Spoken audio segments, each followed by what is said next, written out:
Hello class. तो कैसे हैं आप सभी लोग। स्वागत है आप सभी का इस बेहतरीन सी वीडियो में, जहां पर आज मैं आपको क्लास थर्ड की साइंस की पूरा का पूरा जो सिलेबस है, उसका जो कॉन्सेप्ट है, उसको बहुत अच्छे से समझाने वाला हूं।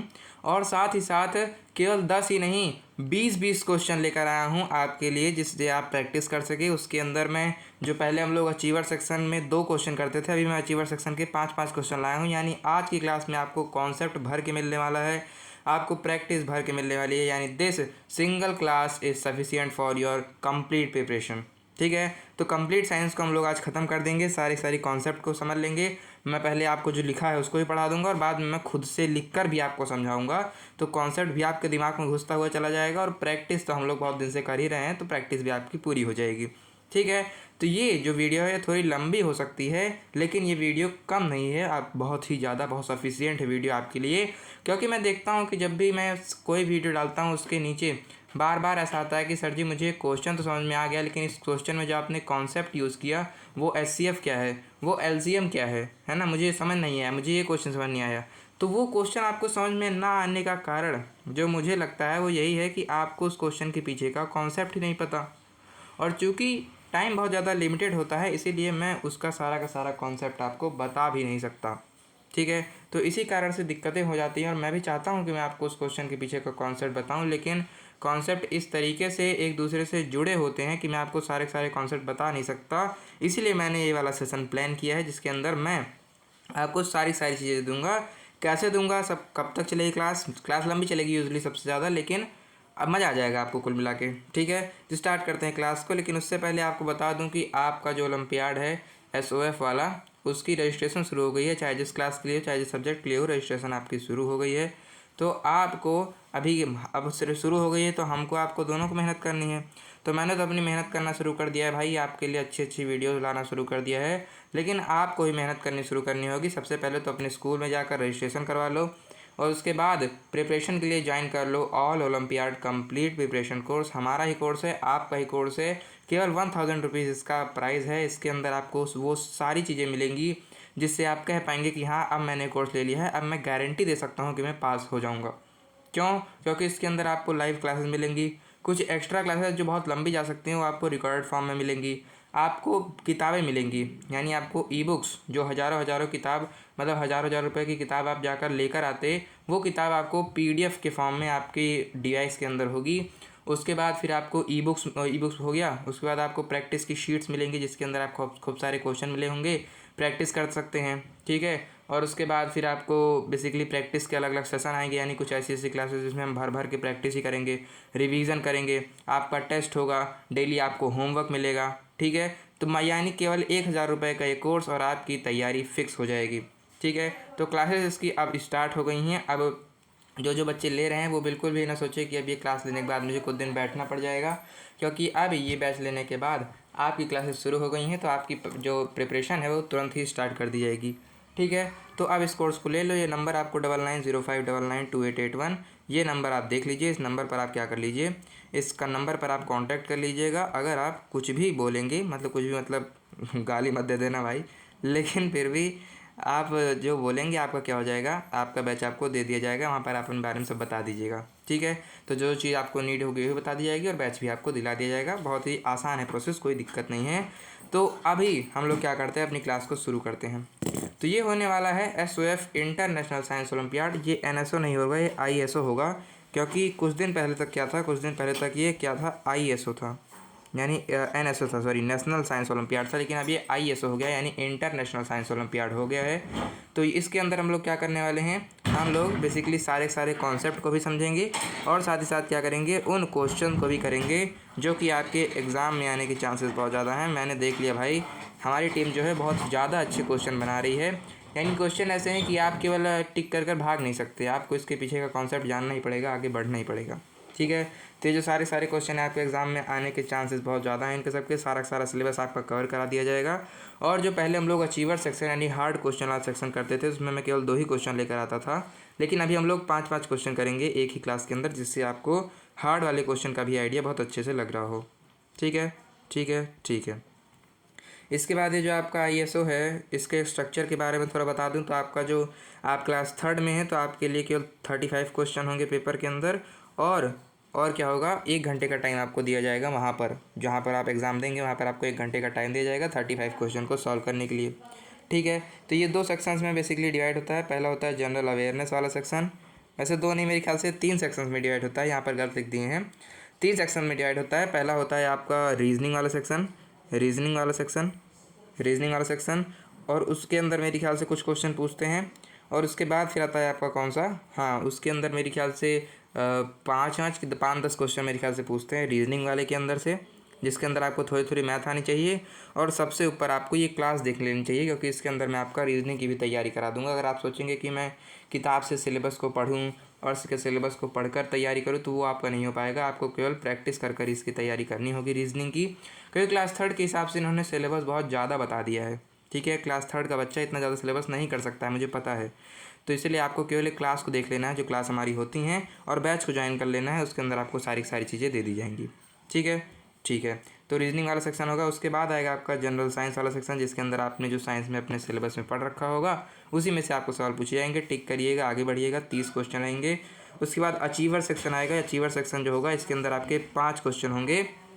तो वैसे हम 2 क्वेश्चन डिस्कस करते थे, लेकिन आज हम 5 के 5 क्वेश्चन को डिस्कस कर रहे होंगे अचीवर सेक्शन के। यानी इसके अंदर जो क्वेश्चन होंगे थोड़े हार्ड होंगे, थोड़े इंटरेस्टिंग होंगे। और चूंकि ये क्वेश्चन हार्ड माने जाते हैं, इसलिए आपको हर क्वेश्चन के 2-2 नंबर मिलेंगे। ठीक है, और सबके 1-1 नंबर मिलेंगे, लेकिन इसके 2-2 नंबर मिलेंगे। ठीक है, तो अगर आपको रैंक लानी है और अगर आपको ऐसा डर लग रहा है कि यार कहीं कंपटीशन के चलते मैं पीछे ना हो जाऊँ, इसलिए आपको इसकी तैयारी तो अच्छे से कर ही लेनी है। ठीक है, अब हम लोग बढ़ते हैं अपने कॉन्सेप्ट की तरफ। ऑलराइट, तो हम लोग स्टार्ट करते हैं अपने कॉन्सेप्ट्स को। तो ये कॉन्सेप्ट में सबसे पहले आएगा क्या आपका, हाँ, ये जो आपका पूरा क्लास है, जैसे मैंने आपको बताया 2 पार्ट में डिवाइडेड है। पहले हम कॉन्सेप्ट करेंगे, फिर हम क्वेश्चन करेंगे। सबसे पहले कॉन्सेप्ट के अंदर आप भैया देखना शुरू कर दो। सबसे पहला कॉन्सेप्ट आता है आपका प्लांट एंड प्लांट लाइफ के अंदर। ठीक है, यानी अभी ये जो कॉन्सेप्ट है इसको मैंने इस भाग पे डिवाइड किया है कि आपका जो एग्ज़ाम है वो आपको किस किस टॉपिक्स पर क्वेश्चन पूछता है, तो हम उसी टॉपिक्स को एक एक कर डिस्कस कर लेंगे। ठीक है, तो सबसे पहला जो आपका आता है वो आता है प्लांट एंड प्लांट लाइफ पे। ठीक है, प्लांट एंड प्लांट लाइफ पे। तो चूँकि भाई सारा concept plant and plant life पर चल रहा है, तो क्या मैं एक बार प्लांट बना लूँ, क्या मैं एक प्यारा प्यारा पौधा बना लूँ, अगर तुम कहो तो। या फिर एक काम करते हैं, सबसे पहले इसको पढ़ लेते हैं और उसके बाद फिर हम लोग समझेंगे, जिससे बार बार इधर उधर आने जाने का ना हो। तो प्लांट एंड प्लांट लाइफ जो कि आपका पहला टॉपिक है, उसके अंदर ये आपको समझा रहा है, क्या समझा रहा है, कह रहा है कि जो आपका प्लांट है वो बेसिकली 3 पार्ट्स में डिवाइडेड होता है। ठीक है, एक होता है उसका सबसे नीचे वाला पार्ट, जिसको आप रूट कहते हैं। फिर उसके ऊपर आता है उसका बीच का पार्ट, जिसको आप तना या स्टेम कहते हैं। और उसके ऊपर आती हैं आपकी कई सारी पत्तियाँ, ठीक है, जिसको आप बेसिकली लीफ कहते हैं। तो अब तीनों के बारे में अच्छे समझते हैं। सबसे पहले आता है रूट। तो रूट के बेसिस पर प्लांट्स को हमने 2 भाग में डिवाइड कर दिया। ठीक है, कौन कौन से 2 भाग में भैया, तो सबसे पहले तो हाँ 2 भाग में डिवाइड कर दिया। कौन कौन से, सबसे पहले तो वो प्लांट्स जिनके जो रूट्स होते हैं वो एक सिंगल रूट होंगे और बहुत ज़्यादा मोटे तगड़े होंगे, उनको आप लोग टैप रूट्स कहेंगे। ठीक है, टैप रूट कहेंगे। कौन कौन से प्लांट हैं, जैसे आपने मस्टर्ड देखा हो, जैसे आपने हिबिस्कस देखा हो, गुड़हल, और जैसे आपने क्या देखा हो, आपने गाजर देखी हो। तो गाजर के अगर पेड़ को निकालोगे तो उसके नीचे एक मोटी लंबी आपको क्या मिलेगी, बेसिकली जड़ मिलेगी, जो कि एक्चुअल में क्या है आपका टैप रूट कहलाएगा। ठीक है, तो एक मोटी जड़, एक इस तरीके के प्लांट हो गए। दूसरे तरीके के कौन से प्लांट होते हैं, जो आप दूसरा तरीका बता रहे हैं, तो दूसरे तरीके वाले प्लांट वो प्लांट हैं जो कि बेसिकली फाइबरस रूट होते हैं, जिनके फाइबरस रूट मतलब यानी ऐसे, मतलब एक मोटा लंबा रूट नहीं रहेगा उसका जो जड़ रहेगा वो कई सारे छोटे छोटे धागे जैसे बने रहेंगे। ठीक है, जैसे धागे जैसे बनेंगे। ज़्यादातर जो प्लांट होते हैं वो फाइबरस रूट के ही होते हैं। जैसे आपने अगर क्या देखा हो, हाँ, इसके अंदर क्या होते हैं, छोटे छोटे कई सारे रूट्स होते हैं। इसके अंदर छोटे छोटे कई सारे रूट्स होते हैं। जैसे आप गेहूँ के पेड़ को उखाड़ के देख लो, चावल के पेड़ को उखाड़ के देख लो, किसी भी घास को उखाड़ के देख लोगे तो उसके नीचे आपको क्या दिखेगा, उसके नीचे आपको कई सारे छोटे कई सारे वो मिलेंगे, बेसिकली जड़ मिलेंगी। ठीक है, तो ये तो हो गए इसके टाइप्स। अब हम लोग बेसिकली ये जान लेते हैं कि इसका काम क्या है रूट का। तो रूट का तो हमको आपको सब लोगों को पता है कि रूट का आगे पीछे ऊपर नीचे होकर केवल एक ही काम बचता है कि इसका काम क्या है, हमारे पौधे तक क्या पहुंचाना, खाना पहुंचाना। तो चाहे आप पौधे की जड़ में पानी डालें, चाहे पौधों की जड़ में लाकर खाद डालें, तो इसका एक ही काम है कि उस पानी और उस खाद को इकट्ठा करेगा और उस पानी और खाद को आपके पेड़ तक पहुंचाएगा। ठीक है, तो आपने कोई सोचा है कि आप पेड़ के ऊपर पानी क्यों नहीं डालते, है ना। बेसिकली हम तो पेड़ को पानी दे रहे, तो क्या पेड़ के ऊपर को पानी, जैसे हम अपने ऊपर पानी डाल देते हैं नहाते समय, वैसे पेड़ के ऊपर पानी डाल दें। हम तो पेड़ की जड़ में डालते हैं। क्यों? क्योंकि जड़ के पास ही एक ऐसा बंदा बैठा है, मान लो कि वो बंदा ही क्या करता है, सारे पानी मिनरल खाने पीने को लेकर ऊपर पहुंचा देता है कि हाँ भाई चलो ऊपर ऊपर तुम्हारी सारी सेवा होगी। ठीक है, तो ये तो हो गया आपका रूट सिस्टम। अब हम लोग बढ़ते हैं स्टेम सिस्टम की तरफ, या फिर इससे पहले हम लोग समझ लेते हैं रूट सिस्टम के बारे में। तो रूट सिस्टम के बारे में अगर आपको समझना है तो सबसे पहले क्या मैं एक प्लांट बना लूँ, मैं एक बार देखता हूँ यहाँ पर क्या ब्राउन कलर अवेलेबल है। अरे भैया जी, हमको ब्राउन कलर चाहिए था, हल्का सा गाढ़ा ब्राउन, ये वाला कलर।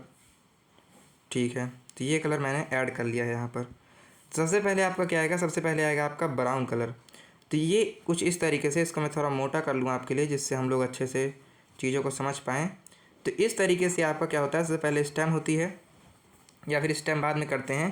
पहले यहाँ पर एक स्टेम बना लेते हैं ऊपर, और स्टेम के ऊपर क्या होती है, मैं इसको ऐसे गंदी तरीके से बना देता हूँ, क्योंकि भाई सर जी की आपकी ड्राइंग बहुत अच्छी नहीं है। मुझे ड्राइंग में 30 से भी ज़्यादा नंबर नहीं मिलते थे। 50-60 नंबर के पेपर में मुझे 30 से भी कम नंबर मिलते थे ड्राइंग के अंदर। तो ये मान लो क्या हो गया, ये हो गया आपका पेड़। इस पेड़ के अंदर क्या मिलेंगी आपको, अब पेड़ है तो उसके अंदर भैया आपको कोई हीरो हीरोइन तो मिलेंगे नहीं। पेड़ के अंदर है तो पेड़ के अंदर तो पत्तियाँ मिलेंगी। तो ये हो गई आपकी पत्तियाँ। और पत्तियों के नीचे यहाँ पर क्या रहेगा, पत्तियों के नीचे ही आपको मिल रहा होगा यहाँ पर, बेसिकली इसको मैं ब्लैक कलर से कर देता हूँ कि ये रहा ऊपर वाला लीफ का सिस्टम, ये नीचे रहा तने वाला सिस्टम, है ना। ये रहा लीफ वाला पूरा का पूरा सिस्टम, ये रहा तने वाला पूरा का पूरा सिस्टम, और इसके नीचे क्या आएगा, इसके नीचे आएगा आपका बेसिकली रूट वाला सिस्टम। तो रूट को क्या मैं कुछ इस तरीके से बना दूँ, बना दो भैया, बना दिया। अब हम लोग अभी एक एक कर समझेंगे जैसे जैसे हमारे कॉन्सेप्ट के अंदर आएगा। तो सबसे पहले आया था हमारे कॉन्सेप्ट के अंदर क्या, सबसे पहले हमारे कॉन्सेप्ट के अंदर आया था रूट सिस्टम। सबसे पहले क्या आया था, रूट सिस्टम। तो रूट सिस्टम के अंदर हम क्या देखते हैं, सबसे पहले तो समझ लेते हैं रूट का काम क्या है। तो रूट का काम केवल और केवल यही है कि जब बड़े भैया पेड़, यहाँ पर बड़े भैया खड़े हैं, है ना, यहाँ पर आपके बड़े भैया खड़े हैं, और बड़े भैया को क्या देना है, इसमें पानी देना है। तो बड़े भैया क्या करेंगे, बड़े भैया ऐसे इसके ऊपर पानी डालेंगे, ठीक है। बड़े भैया को पानी देना है तो भैया ऐसे पानी थोड़े डालेंगे कि उठा के बाल्टी फेंक दिए उसके ऊपर पेड़ के, तो ऐसा नहीं करते भैया तो पानी यहाँ पर डालते हैं।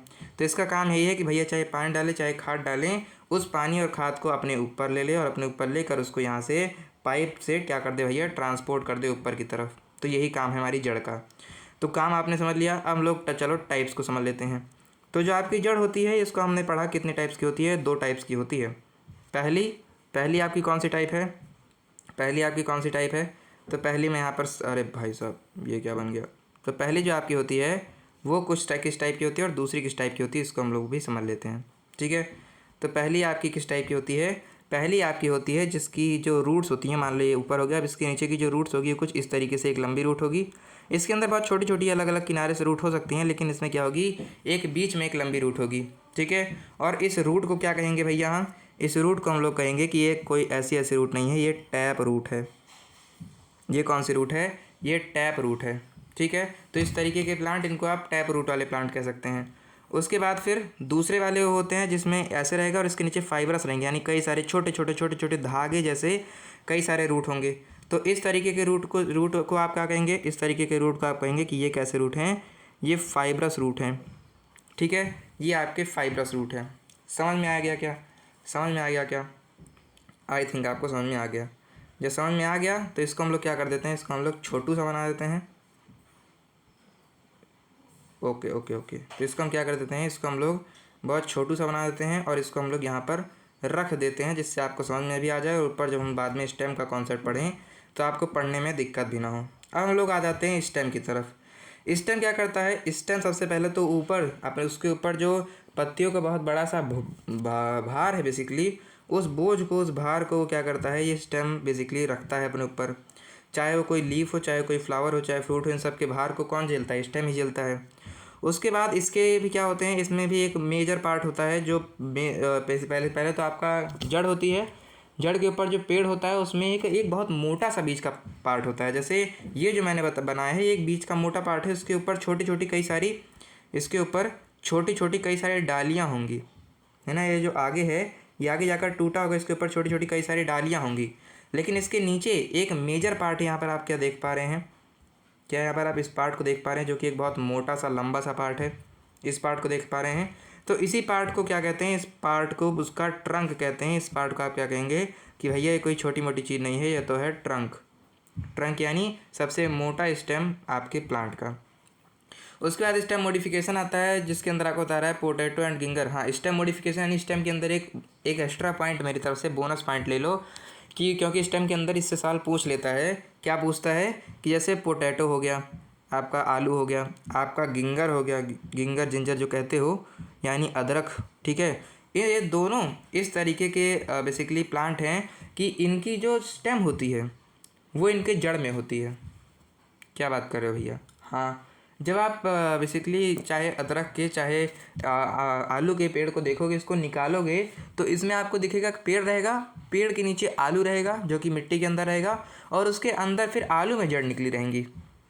यानी इसका जो मेन ट्रंक है, इसका जो मेन स्टेम है वो बेसिकली आलू ही है, वो बेसिकली जिंजर ही है। तो अगर कहेगा कि पोटैटो या फिर जिंजर वो पेड़ का कौन सा भाग है, तो भले ही मिट्टी के अंदर है, उसको रूट मत टैप कर आना, उसको स्टेम लगा कर आना। क्योंकि मैंने देखा है बहुत बड़े बड़े टीचर्स इसमें फंस जाते हैं। मेरे भी टीचर कई बार मैंने देखा था इसमें फंसे थे कि वो कहते थे अरे स्टेम तो क्या है, आलू क्या है, वो रूट है ना। लेकिन आलू एक्चुअल में स्टेम है, अदरक एक्चुअल में स्टेम है। ठीक है, ठीक है। ये क्या करता है, फूड वगैरह को अंडरग्राउंड रहता है, ज़मीन के अंदर रहता है, और फूड को क्या करता है, स्टोर करता है। तो इसके अंदर हमने क्या जाना, इसके अंदर स्टेम के अंदर हमने क्या जाना, स्टेम के अंदर हमने 2-3 पॉइंट जान लिए। सबसे पहला, इसका काम क्या है, ठीक है, 3 बात हमने इसमें जान ली। सबसे पहला कि इसका काम है क्या, बोझ उठाना।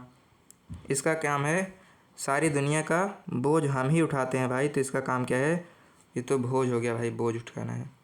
इसका काम क्या है, इसका काम है BOJH, बोझ उठाना। किसका बोझ उठाना, इसके ऊपर जो कई सारी पत्तियां हैं, उसके ऊपर पत्तियों में कई सारे फूल हैं, और उस वहाँ पर जो बेसिकली फल हैं उन सब का बोझ कौन उठा रहा है, ये बोझ उठा रहा है हमारा स्टेम। ठीक है, ठीक है। इसको इधर मैं लिख देता हूँ कि सारी चीज़ें क्या हैं। ये है आपका रूट, ये है आपका स्टेम, और ये है आपकी लीफ, ये है आपकी लीफ। ठीक है, ठीक है, रुक जाओ, ठीक है, ये आपकी लीफ। तो इसका पहला काम क्या हो गया, इसका काम है बोझ उठाना। दूसरी बात इसमें क्या है कि इसमें 2-3 टाइप नहीं होते, इसमें एक ही टाइप होते हैं। नीचे होती है आपकी एक मोटी सी मेन वाली स्टेम, और उसके ऊपर कई सारी छोटी छोटी डालियाँ होती हैं। तो यहाँ पर मैं लिख सकता हूँ स्टेम्स के बारे में आपको पता ही है, ऊपर छोटी छोटी डालियाँ होती हैं। इसके नीचे क्या है, जो मेन पार्ट है उसको आप ट्रंक कहते हैं। ट्रंक यानी यहाँ पर आप मैं लिख देता हूँ ट्रंक। ट्रंक क्या है, basically main and thickest part है किसका, थिकेस्ट यानी सबसे मोटा पार्ट है किसका, सबसे मोटा पार्ट है आपके पेड़ का। ठीक है, सबसे थिकेस्ट पार्ट है आपके पेड़ का। दूसरी बात। तीसरी बात हमने क्या जानी, तीसरी बात हमने ये जानी कि आपके क्वेश्चन में आप इसे क्वेश्चन स्पेशल मान सकते हैं। क्वेश्चन स्पेशल में हमने क्या जाना, क्वेश्चन स्पेशल के अंदर हमने ये जाना भैया कि चाहे वो आपका पोटैटो है, चाहे वो आपका पोटैटो है यानी आपका आलू है, चाहे वो आपका जिंजर है यानी आपका अदरक है, ये दोनों के दोनों ज़मीन के अंदर हैं। इसका मतलब इनको रूट ना जान लेना, ये ज़मीन के अंदर होते हुए भी स्टेम है, और इससे आपके सवाल पूछे जाते हैं। इससे जो आपके सवाल हैं पूछे जाते हैं। यहाँ पर मैं डॉट भी लगा देता हूँ। ठीक है, इससे आपके सवाल पूछे जाते हैं, बहुत इंपॉर्टेंट। आप इसको मान सकते हैं कि चाहे वो आलू है चाहे वो अदरक है, ये क्या है, स्टेम है ना कि रूट है। दूसरी चीज़ हमने जान ली। अभी तीसरी चीज़ समझ लो भाई। तीसरी चीज़ आती है लीव्स के बारे में। फोटोसिंथेसिस अभी छोड़ दो, मैं तुमको बताता हूँ। तीसरी चीज़ आती है लीव्स के बारे में। तो लीव्स के बारे में यही कहा गया है कि जो पत्तियाँ हैं ना, ये बेसिकली खाना बनाती हैं। ठीक है, जो पानी मिनरल है उसको ट्रांसपोर्ट करता है रूट ऊपर तक, लेकिन उस पानी मिनरल का यूज़ कर एक्चुअल में इनके खाने लायक जो खाना है वो कौन बनाता है, वो बेसिकली लीफ बनाती है, इसीलिए इसको आप प्लांट की फूड फैक्ट्री या किचन ऑफ द प्लांट कहते हैं। ठीक है, अब इसमें बेसिकली इसको ये हो गया खाने का। दूसरी बात, पत्तियों के ही अंदर होता है स्टोमाटा। स्टोमाटा क्या है? बेसिकली पत्तियों के अंदर छोटे छोटे छेद होते हैं, जिसकी मदद से वो क्या करते हैं, अपना गैस एक्सचेंज करते हैं, यानी बेसिकली कार्बन डाइऑक्साइड लेते हैं, ऑक्सीजन छोड़ते हैं। ठीक है, और जो उनको कार्बन डाइऑक्साइड बेसिकली ज़रूरत होती है उसको भी वो वहीं से लेते हैं। तो अभी आप इसको क्या कह सकते हैं, छोटे छोटे छेद मान सकते हैं पत्तियों के अंदर, जो कि अपना काम कर रहे होते हैं। तो पत्तियों के अंदर हमने क्या जाना, पत्तियों के अंदर हमने और भी कम ज्ञान इकट्ठा किया भैया। पत्तियों के अंदर हमने और कम ज्ञान इकट्ठा किया और हमने ये जाना केवल कि जो पत्तियाँ होती हैं ना, ये जो पत्तियाँ होती हैं यही बेसिकली मिनरल वगैरह का यूज़ करके क्या करती हैं, खाना बना रही होती हैं। तो इनको हम क्या कहते हैं, इनको हम फूड फैक्ट्री ऑफ प्लांट कहते हैं, और साथ ही साथ किचन ऑफ प्लांट कहते हैं, क्योंकि जैसे आपके किचन में आपके लिए खाना बनता है, वैसे प्लांट का किचन, यानी प्लांट का किचन कौन बताया, प्लांट का किचन है पत्तियाँ। तो क्या प्लांट के किचन पत्तियों के अंदर प्लांट का खाना बन जाएगा? हाँ भैया, प्लांट का खाना बन जाएगा। दूसरी बात हमने यहाँ पर क्या जानी, दूसरी बात हमने ये जानी कि इन बड़ी बड़ी पत्तियों के अंदर बहुत ही ज़्यादा छोटे छोटे क्या होते हैं, छोटे छोटे छेद होते हैं, जिनको आप क्या कहते हैं, जिनको आप स्टोमाटा कहते हैं। अब जैसे आपको सांस लेने के लिए आपकी नाक में 2 साइड छेद दे रखे हैं ना बाहर, है ना, आपके नाक में 2 साइड बाहर छेद दे रखे हैं ना, जिससे आप सांस ले पाएँ। तो वैसे ही जैसे ये प्लांट भी अपना काम कर पाएँ, गैस को ले पाएँ, कार्बन डाइऑक्साइड गैस ले पाएँ, ऑक्सीजन गैस छोड़ पाएँ, इसीलिए क्या करते हैं, इसीलिए उनके पास स्टोमाटा होते हैं। ये क्या है बेसिकली, पोर्स फॉर टू, या फिर गैस एक्सचेंज लिख देता हूँ, गैस एक्स लिख देता हूँ। ठीक है, गैस के एक्सचेंज के लिए क्या होता है, प्लांट के अंदर ये छोटे छोटे छेद होते हैं, जिनको आप क्या कहते हैं, स्टोमाटा कहते हैं।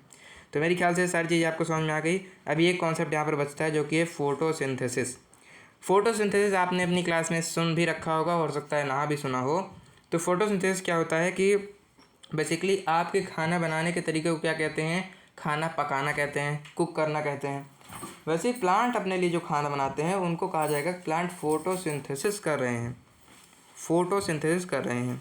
ठीक है, तो प्लांट अपने लिए खाना बनाएंगे तो उसको हम लोग कहेंगे प्लांट फोटोसिंथेसिस कर रहा है। तो प्लांट जब सनलाइट, वाटर और कार्बन डाइऑक्साइड की मदद से बेसिकली, हाँ ठीक है, तो यही कह रहा है इसमें कि जब प्लांट आपका, मैं यहाँ पर अलग से बता देता हूँ कि हम लोग क्या पढ़ने जा रहे हैं, हम लोग पढ़ने जा रहे हैं फोटोसिंथेसिस। अब भाई बात ये है कि आपको क्या होना चाहिए, आपको नाम के बारे में पता होना चाहिए सभी चीज़ों के। तो यहाँ पर सिंथेसिस यानी किसी भी चीज़ का यूज़ कर कुछ खाना बना लेना। जैसे अगर आपकी मम्मी क्या कर रही हैं, आपकी मम्मी बेसिकली मैक्रोनी डालकर, कच्ची मैक्रोनी डालकर अच्छी मैक्रोनी निकाल कर आपको दे पा रही हैं, तो क्या आपकी मम्मी उस मैक्रोनी को सिंथेसाइज़ कर रही हैं? हाँ भैया, कर रही हैं।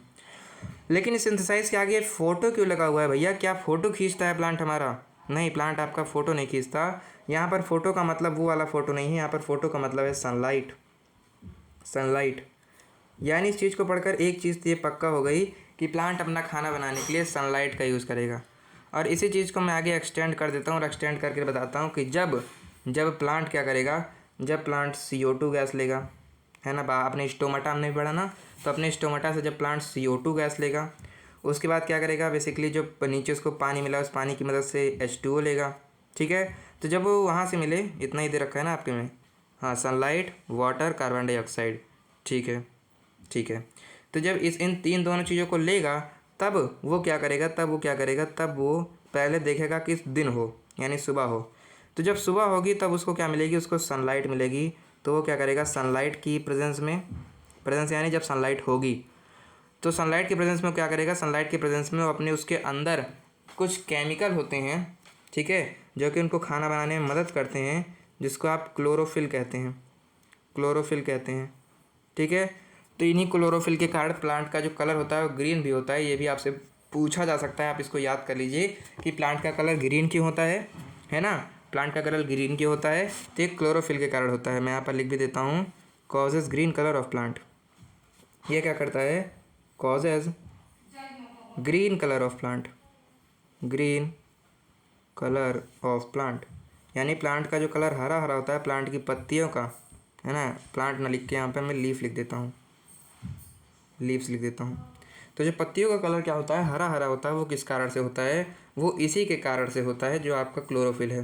तो जब प्लांट को देखेगा कि दिन हो रखा है यानी खूब सारी सुबह है, तो वहाँ पर क्या करेगा, क्लोरोफिल अपना निकालेगा और सनलाइट की प्रेजेंस में, सनलाइट की उपस्थिति में CO2 यानी कार्बन डाइऑक्साइड और आपके द्वारा दिए गए पानी का यूज़ कर कर वो क्या करता है, वो बेसिकली अपना खाना बनाता है। किसकी फॉर्म में, किसकी फॉर्म में, ग्लूकोज।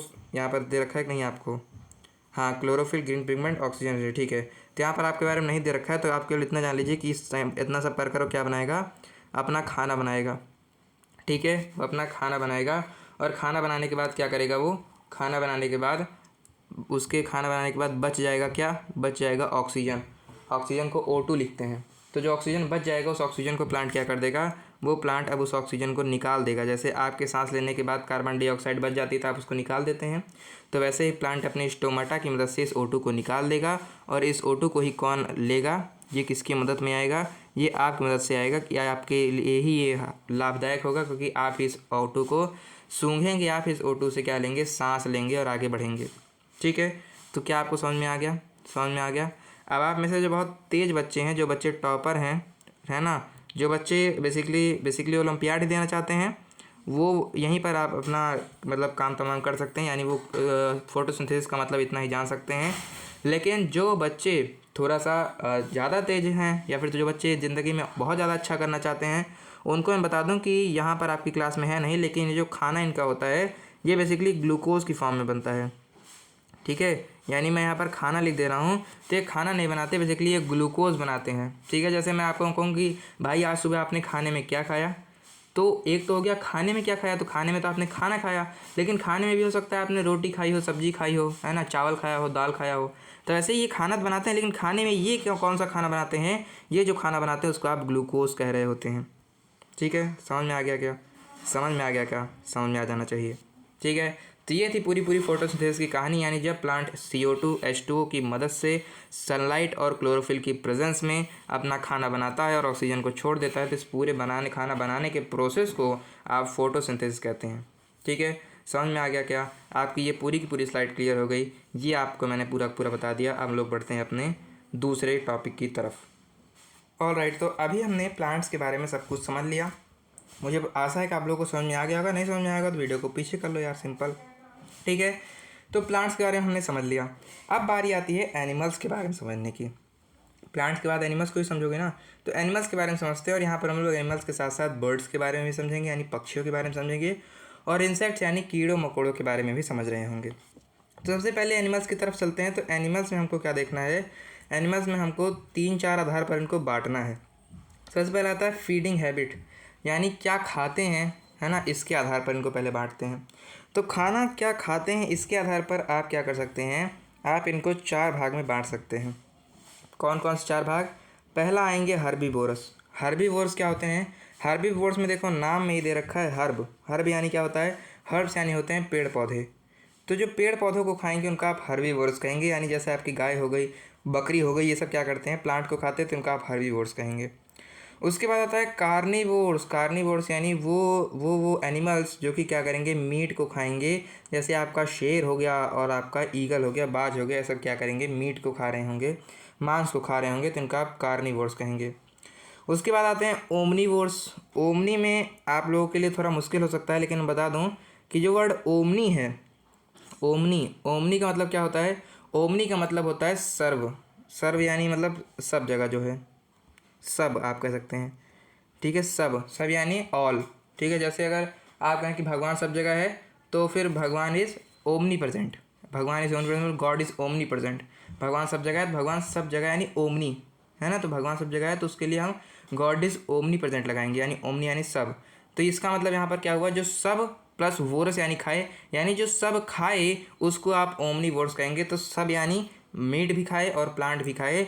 तो ऐसा कौन करेगा, ऐसे आपका भालू करेगा, मीट भी खाता है और प्लांट भी खाता है। आपके जो कौवे हैं ये भी ऐसा करते हैं ना, बीज वगैरह खा लेते हैं और उसके साथ साथ मीट भी खा लेंगे। और आपका कौन, आपका जो आदमी है, ह्यूमन है, यानी हम लोग हैं, हम लोग क्या करते हैं, हम लोग दोनों खाते हैं, क्योंकि हम में कुछ कुछ वेजिटेरियन होते हैं जो कि बेसिकली नहीं खाते मांस मछली, जो कि केवल प्लांट्स को खाते हैं, और कुछ नॉन वेजिटेरियन होते हैं जो कि मांस वगैरह खाते हैं। तो इसीलिए आप क्या कह सकते हैं, ह्यूमन दोनों के अंदर आ जाएगा, ओमनीवोर के अंदर आ जाएगा।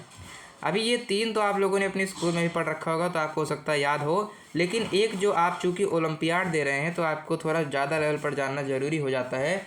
इसीलिए एक जो मैं आपको बताना चाहूँगा वो होगा स्कैवेंजर्स। स्कैवेंजर्स कौन है? स्कैवेंजर्स वो हैं जो कि खाते तो मांस ही हैं, लेकिन क्या करेंगे, मरे हुए आदमी को खाएंगे, मरे हुए आदमी ने मतलब मरे हुए जीवों को खाएंगे, मरे जानवरों को खाएंगे। उनको आप क्या कहेंगे, सड़ गए हैं, मर गए हैं, इस तरीके के जानवरों को जो खाएंगे उनका आप क्या कहेंगे, स्कैवेंजर्स कहेंगे। जैसे आप गिद्ध तो आप देखे ही नहीं होंगे, वल्चर यानी गिद्ध होता है, वो इसको खाता था, अब ख़त्म हो गए हैं गिद्ध, ज़्यादा दिखते नहीं हैं। लेकिन जो हाइनाज हैं, रात के टाइम पर अगर आप बाहर निकलेंगे तो आपको हाइनाज गाँव के क्षेत्र में हो सकता है दिख जाए। हाइनाज यानी जो बेसिकली उसको सियार कहते हैं, है ना। तो सियार जो होता है उसको आप अगर देखे हों तो वो क्या करता है, वो मरे कुत्ते अगर मरे हुए हैं, कोई गाय का बछड़ा वगैरह मरा हुआ है, रोड पर गिरे हुए हैं, तो उसको वो खा जाते हैं आकर, ठीक है। तो ये आप देख सकते हैं सारी चीज़ें। तो जो मरे हुए खा रहे हैं उसको आप स्कैवेंजर्स कहेंगे। तो मेरे ख्याल से इसमें आपको ऐसे ज़्यादा बताने की ज़रूरत है नहीं, लेकिन फिर भी एक बार मैं ट्राई कर देता हूँ। तो सबसे पहले हमने प्लांट को किस आधार पर बांटा, खाना खाने के आधार पर, यानी खाने के तरीके पर बांट दिया। खाने के तरीके पर बांट दिया, खाने के तरीके पर बांट दिया मतलब यानी प्लांट नहीं, मतलब यानी आपके जो जीव जंतु हैं आप वो किस तरीके से खाते हैं, किस चीज़ को खाते हैं, उस आधार पर हमने इनको बांट दिया। तो इस आधार पर हमने इसको कितने भाग में बांट दिया, हमने इसको 4 भाग में बांट दिया, 1 2 3 और 4। पहले कौन आ गए, पहले आ गए हमारे चाचा जी नहीं, पहले आ गए हर्बीवोर्स। हर्बीवोर्स यानी के अंदर नाम ही है क्या, हर्बीवोर्स में नाम ही छुपा हुआ है, हर्ब यानी पेड़ पौधे, यानी प्लांट्स, तो यानी जो पेड़ पौधों को खाएंगे, घास फास को खाएंगे, उनको आप हर्बीवोर्स कहेंगे। इनके अंदर कौन कौन आ जाएगा, इनके अंदर आ जाएगी आपकी गाय, इसके अंदर आ जाएगी आपकी भेड़, इसके अंदर आ जाएगी आपकी बकरी, ठीक है। ये सब आपके हर्बीवोर्स हो जाएंगे। इसका मैं थोड़ा सा साइड हटा देता हूँ, इधर हो जा भाई, तो थोड़ा सा इसके पास, ठीक है। दूसरे आते हैं कौन, दूसरे आते हैं कार्निवोर्स क्या करते हैं, कार्निवोर्स बेसिकली मांस वगैरह खाते हैं। ये क्या करेंगे, ये मीट खाएंगे। इनके अंदर कौन कौन आएगा, इनके अंदर आ जाएंगे आपके लायन, इनके अंदर आ जाएंगे आपके टाइगर, इनके अंदर आ जाएगा आपका वुल्फ, ये सब आपके इसके अंदर आ जाएंगे, ठीक है। तो कार्निवोर्स क्या करेंगे, ये उन मीट को खाएंगे जिन मीट ने पहले क्या कर रखा होता है, प्लांट को खा रखा होता है। वैसे आपके काम का नहीं आएगा तो मैं बता दूंगा। इसके बाद आते हैं ओमनीवोर्स। तो आप अच्छे बच्चे हैं तो मैंने आपको ये बता भी दिया कि ओमनीवोर्स में जो ओमनी है इसका मतलब क्या होता है, ओमनी का मतलब होता है टोटल, या फिर आप ओमनी का मतलब आप ऑल जान सकते हैं, यानी जो तीनों की तीनों चीज़ें खाएं, दोनों चीज़ें खाएं, प्लांट भी खाएं और एनिमल भी खाएं, उनका आप क्या कहेंगे, उनका आप ओमनीवोर कहेंगे। और जो ह्यूमन है, जो आदमी है, ये क्या करता है, इनमें कुछ लोग जो वेजिटेरियन हैं वो तो नहीं खाते, और जो नॉन वेजिटेरियन है वो क्या करते हैं, वो क्या करते हैं, प्लांट भी खाते हैं और एनिमल भी खा रहे होते हैं, ठीक है। और ओमनीवोर्स के बाद कौन आया, ओमनीवोर्स के बाद आया स्पेशल वाला एक टाइप, जो भी मैंने जल्द में आपको बताया। वो कौन सा है, वो है आपका स्कैवेंजर्स।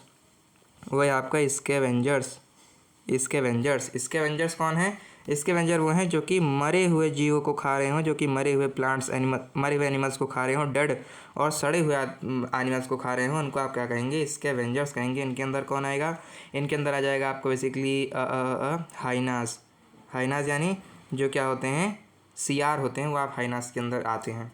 इसके बाद नेक्स्ट टॉपिक है कौन सा, इसके बाद है चीविंग द कड। हाँ, अब खाने के ही अंदर एक स्पेशल टॉपिक आता है जिससे आपके क्वेश्चन बनते हैं, वो होता है कड। तो आपने ऐसा देख रखा होगा कि जो अगर आप गांव में हैं तो आपने देख रखा होगा, गाय के पास जब आप उसको खाना देंगे तो सबसे पहले वो क्या करेगी, खाने को पूरा का पूरा खा लेगी, जल्दी खा लेगी, खूब सारा खाना खा लेगी। उसके बाद आराम से बैठ जाएगी, और फिर बैठने के बाद फालतू में मुँह चलाएगी भाई, फालतू में, ऐसे ही जैसे हम लोग खाते समय मुँह चलाते हैं वैसे वो बिना खाना खाते हुए मुँह चलाएगी। तो आपको लगेगा यार ये कैसी गाय है यार, फालतू में मुँह चला रही है, लेकिन वो फालतू में मुँह नहीं चला रही है, उसके साथ एक कॉन्सेप्ट हो जाता है, उसके साथ एक काम हो जाता है। तो उसके साथ होता क्या है कि उसके अंदर एक, जैसे हमारे अंदर वो चीज़ नहीं है, लेकिन काऊ हो गई, बफेलो हो गई, गाय भैंस हो गई, इनके अंदर क्या होता है, इनके अंदर एक अलग से पार्ट होता है जिसको आप र्यूमेन कहते हैं, RUMEN कहते हैं, RUMEN कहते हैं, तो र्यूमेन आपके अंदर नहीं होता, एनिमल्स ह्यूमन के अंदर नहीं होता, लेकिन गाय वाय के अंदर होता है र्यूमेन। तो ये र्यूमेन में क्या करती हैं, अब इनको जब खाना मिला तो ये तो हैं जीव, तो इनको लगेगा यार खाना मिल गया है, अभी जल्दी मिले ना मिले पता लगे कोई और आकर खा जाए, तो इससे बढ़िया मैं क्या करती हूँ जल्दी जल्दी से अपने खाने को खा लेती हूँ। तो जल्दी जल्दी से खाना खाएंगी तो खाना बिना चबाए हुए ही, बिना पचाए हुए ही र्यूमेन के अंदर अपने भर लेंगी। और ह्यूमन के अंदर भर ले तो खाना खा लिया। अब जब देखेंगे हाँ खाना ना खा ली हूँ, अब कुछ खाना बचा नहीं है, तब एक मिनान से बैठेंगी और अपने ह्यूमन से यानी अपने पेट के अंदर से ही वापस से खाना मंगाएंगी और मुंह के अंदर चबाएंगी, और मुंह के अंदर तब उसको चबा के डाइजेस्ट कर तब उसको वापस अपने स्टमक के अंदर ले जाएगी और वहाँ से वो पच कर अब इनका काम होगा आगे का। ठीक है, तो ये जो खाना पहले उन्होंने खाया तब तक ये खाना था, फिर जब इनके ह्यूमन के अंदर चला गया तब ये कड कहलाएगा। वही खाना इनके र्यूमन के अंदर जाने के बाद कड कहलाएगा। बाहर आकर चबा रही हैं तब भी उसको कड ही कहेंगे, यानी इनके र्यूमन के अंदर चले जाने के बाद वो सारा सारा खाना कड हो जाएगा। तो वही ये कह रहा है कि चाहे वो गाय हों चाहे वो बफेलो हों, ये क्या करेंगी सबसे पहले तो जल्दी जल्दी खाने को खा लेंगी और उसके बाद फिर क्या करेंगी उसको वापस ले आएंगी और अपने माउथ में ले आएंगी और उसको चबाएंगी। तो उसको आप क्या कहेंगे, इसको आप कड कहेंगे। तो इसमें वैसे मेरा ख्याल से कुछ ज़्यादा बताने वाला टॉपिक नहीं है, आपको मैंने समझा दिया। तो ये होती हैं इनका गाय भैंस का कॉन्सेप्ट। इसके बाद आते हैं ग्नॉवर्स। ये ग्नॉवर्स क्या है, ये एक स्पेशल तरीके के जीव हैं जो कि क्या करते हैं, जिनको भगवान ने आगे बड़े बड़े 2 दांत दे रखे हैं। यार भैया वो तो मुझको भी दे रखे हैं, तो क्या मैं ग्नॉवर्स हूँ? नहीं, तुम ग्नॉवर्स नहीं हो, तुम ह्यूमन ही हो, लेकिन तुमसे भी ज़्यादा बड़े बड़े आगे के 2 दांत दे रखे हैं इन्होंने। किसको? कुछ एनिमल्स को। उनका आप क्या कहेंगे? उनका आप ग्नॉवर्स कहेंगे। कौन से एनिमल? तो मैं चाहे बताऊँ ना बताऊँ, आपने भी देख रखा होगा, जो वो है रैबिट, खरगोश, उसके बड़े बड़े 2 दांत है सामने। स्क्वेरल जो गिलहरी है उसके सामने है। चूहे, उनके सामने 2 बड़े बड़े दांत हैं। क्यों? क्योंकि इनको अक्सर ये क्या खाते हैं, बीज को खाते हैं, नट्स को खाते हैं, तो इनको अक्सर उसको तोड़ना पड़ता है। कि मीट वीट्स खाते होते तो खा लेते, लेकिन इनको तोड़ने का काम इनका बहुत ज़्यादा रहता है। तो तोड़ने के लिए इनको मोटे मोटे बड़े बड़े 2 दांत चाहिए, इसलिए इनके पास ये दांत होते हैं जिससे क्या कर पाते हैं, बड़े बड़े उन चीज़ वो नट वगैरह को तोड़ पा रहे होते हैं। तो इसीलिए उनको वो इनके ग्नॉ होते हैं, और उन ग्नॉ को उनको जो इनके सामने 2 दांत होते हैं उसको ग्नॉ कहते हैं। ठीक है, सारे इनके दांत होते हैं, और उन दांत के सामने जो 2 बड़े बड़े दांत होते हैं उनको ग्नॉ कहते हैं, और इसीलिए इनके पास दांत होते हैं, इसलिए इनको ग्नॉवर्स कहते हैं। तो इसकी मदद से क्या करते हैं, इनको तोड़ रहे होते हैं। इसके बाद आता है नेस्टिंग एंड बर्ड वाला कॉन्सेप्ट। ठीक है, नेस्टिंग एंड बर्ड वाला कॉन्सेप्ट यहाँ पर कह रहा है कि कुछ स्पेशल तरीके की क्या होती हैं, बर्ड्स होती हैं जो कि क्या कर रही होती हैं, जो कि बेसिकली जैसे एक होती है वीवर बर्ड, है ना, वीवर बर्ड, वो क्या करेगी। एक होती है टेलर बर्ड, ठीक है, वो क्या, हाँ, वीवर बर्ड, टेलर बर्ड, वुडपकर और पेंगुइन। ठीक है, तो यहाँ पर बर्ड का जब कॉन्सेप्ट आया तो यहाँ पर आपको 4 तरीके की बर्ड्स के बारे में बताया गया। पहली है वीवर बर्ड्स। वीवर बर्ड्स यानी वो बर्ड्स जो कि बेसिकली वो कर रही हों, बुन रही हों, है ना, वीवर यानी बुनने वाली। तो ये बर्ड्स जो होती हैं, या क्या करती हैं, अपना नेस्ट बनाने के लिए घास कई सारी लेती हैं और घास को बुन देती हैं। जैसे आपकी अम्मी आपका स्वेटर बुन देती हैं, वैसे ये क्या करती हैं, घास को बुनकर अपना घोंसला बना लेती हैं। इसके बाद आती है टेलर बर्ड। टेलर बर्ड क्या करती है, वो भी क्या करती है, अपना घोंसला बनाती है, लेकिन वो बुनती नहीं है। वो बेसिकली अपनी चोंच को एक सुई की तरह काम मिलाती है और क्या करती है, पत्तियों के बीच में उनको क्या करती है, उसको घास को पत्ती के बीच में सिल जैसे देती है, और सिलने के बाद उसी पत्तियों का ये क्या बना देती है, जाल टाइप से बना देती है, और इसका घोंसला बनकर तैयार हो जाता है। तीसरे तरीके की बर्ड होती है वुड पैकर। आपकी क्लास में मेरे ख्याल से इसका जिक्र किया भी होगा वुड पैकर के बारे में। वुड पैकर क्या है, तो नाम में ही आ रहा है वुड और पैकर, वुड और पैकर। पैकर यानी बेसिकली आप तोड़ना समझ सकते हैं, और वुड माने लकड़ी, यानी ऐसी बर्ड जो कि पेड़ की लकड़ी को क्या कर रही हो, तोड़ रही हो, उसका आप वुड पैकर कहेंगे। तो वुड पैकर क्या करेगी, जैसे ये प्लांट है तो इस प्लांट में क्या करेगी, यहाँ पर आकर बैठ जाएगी डाल पर, और इधर बीच में अपने चोंच से खोद खोद कर क्या करेगी, छेद कर लेगी, और उसी छेद के अंदर अपना घर बना लेगी। तो इसका आप क्या कहेंगे, किसने क्या कर दिया, छेद कर अपना नेस्ट बना लिया, उसका उस बर्ड का वुड पैकर कहेंगे। इसके बाद फिर क्या होता है, पेंगुइन आती है। पेंगुइन आपके बर्फीले जगह पर रहती है जहाँ पर खूब सारी बर्फ़ होती है। ये उड़ नहीं पाती, लेकिन ये क्या करती है, ये अपना घोंसला कैसे बनाती है, छेद कर build nest with pebbles on ground, यानी अपनी पेबल्स की मदद से क्या करती है, ज़मीन में अपना घोंसला बना रही होती है। ठीक है, इसके बाद आते हैं इंसेक्ट। इंसेक्ट के लिए कह रहा है कि इनकी जो बॉडी होती है 3 भाग में डिवाइड होती है। एक होता है इनका हेड, दूसरा होता है इनका थोरैक्स यानी बीच का पार्ट, छाती वाला पार्ट, उसके बाद आता है इनका एब्डोमेन और पीछे का पार्ट यानी पेट और उसके पीछे का पार्ट, उसके बाद फिर इनके 6 लेग्स होते हैं, 6 पैर होते हैं, और ये इनके शरीर में छोटे छोटे छेद होते हैं, उसकी मदद से क्या करते हैं, सांस ले रहे होते हैं। तो इन सारी चीज़ों को एक बार देख लेते हैं। एक पेज में इनका चीविंग द कॉर्ड और ग्नॉवर्स का व्यवस्था कर देते हैं।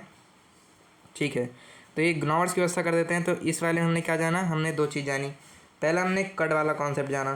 तो कट के अंदर हमने ये जाना कि चाहे वो आपकी गाय हो, चाहे वो आपकी बफेलो हो यानी भैंस हो, ये दोनों के दोनों क्या करती हैं, चाहे गाय हो चाहे बफेलो हो, ये दोनों की दोनों क्या करती हैं, दोनों की दोनों सबसे पहले खाने को जल्दी जल्दी खा लेती है। उसके बाद फिर खाना इनके र्यूमेन में चला जाता है।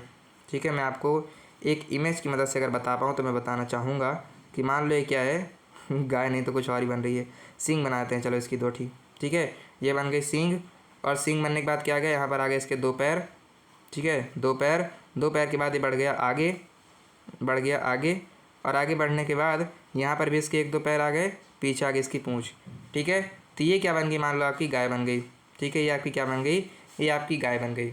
तो गाय क्या करेगी, गाय के पेट में यहाँ पर क्या होता है, यहाँ पर एक डब्बा टाइप, एक खाली जगह टाइप मान सकते हैं, र्यूमेन। तो जब इसको खाना मिलेगा तो जल्दी जल्दी खाने को खा लेगी, चाहे गाय हो चाहे भैंस हो, जल्दी जल्दी खाने को खा लेगी।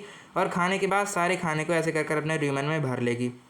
और जैसे ही देखेगी कि सारा काम पूरा हो गया है, खाना फिनिश हो गया है, मुझको बैठना है आराम से, तब ये क्या करेगी, तब इस प्रोसेस को उल्टा करेगी। इसके र्यूमेन में जो खाना था उसको ये वापस लाएगी अपने मुंह में, और मुंह में लाकर चबाएगी। और तब चबाकर जब निकलेगी तब इसका खाना बेसिकली पूरी तरीके से पचने के लिए तैयार हो जाएगा। अब ये जाकर पचेगा और इसका फ़ायदा कराएगा।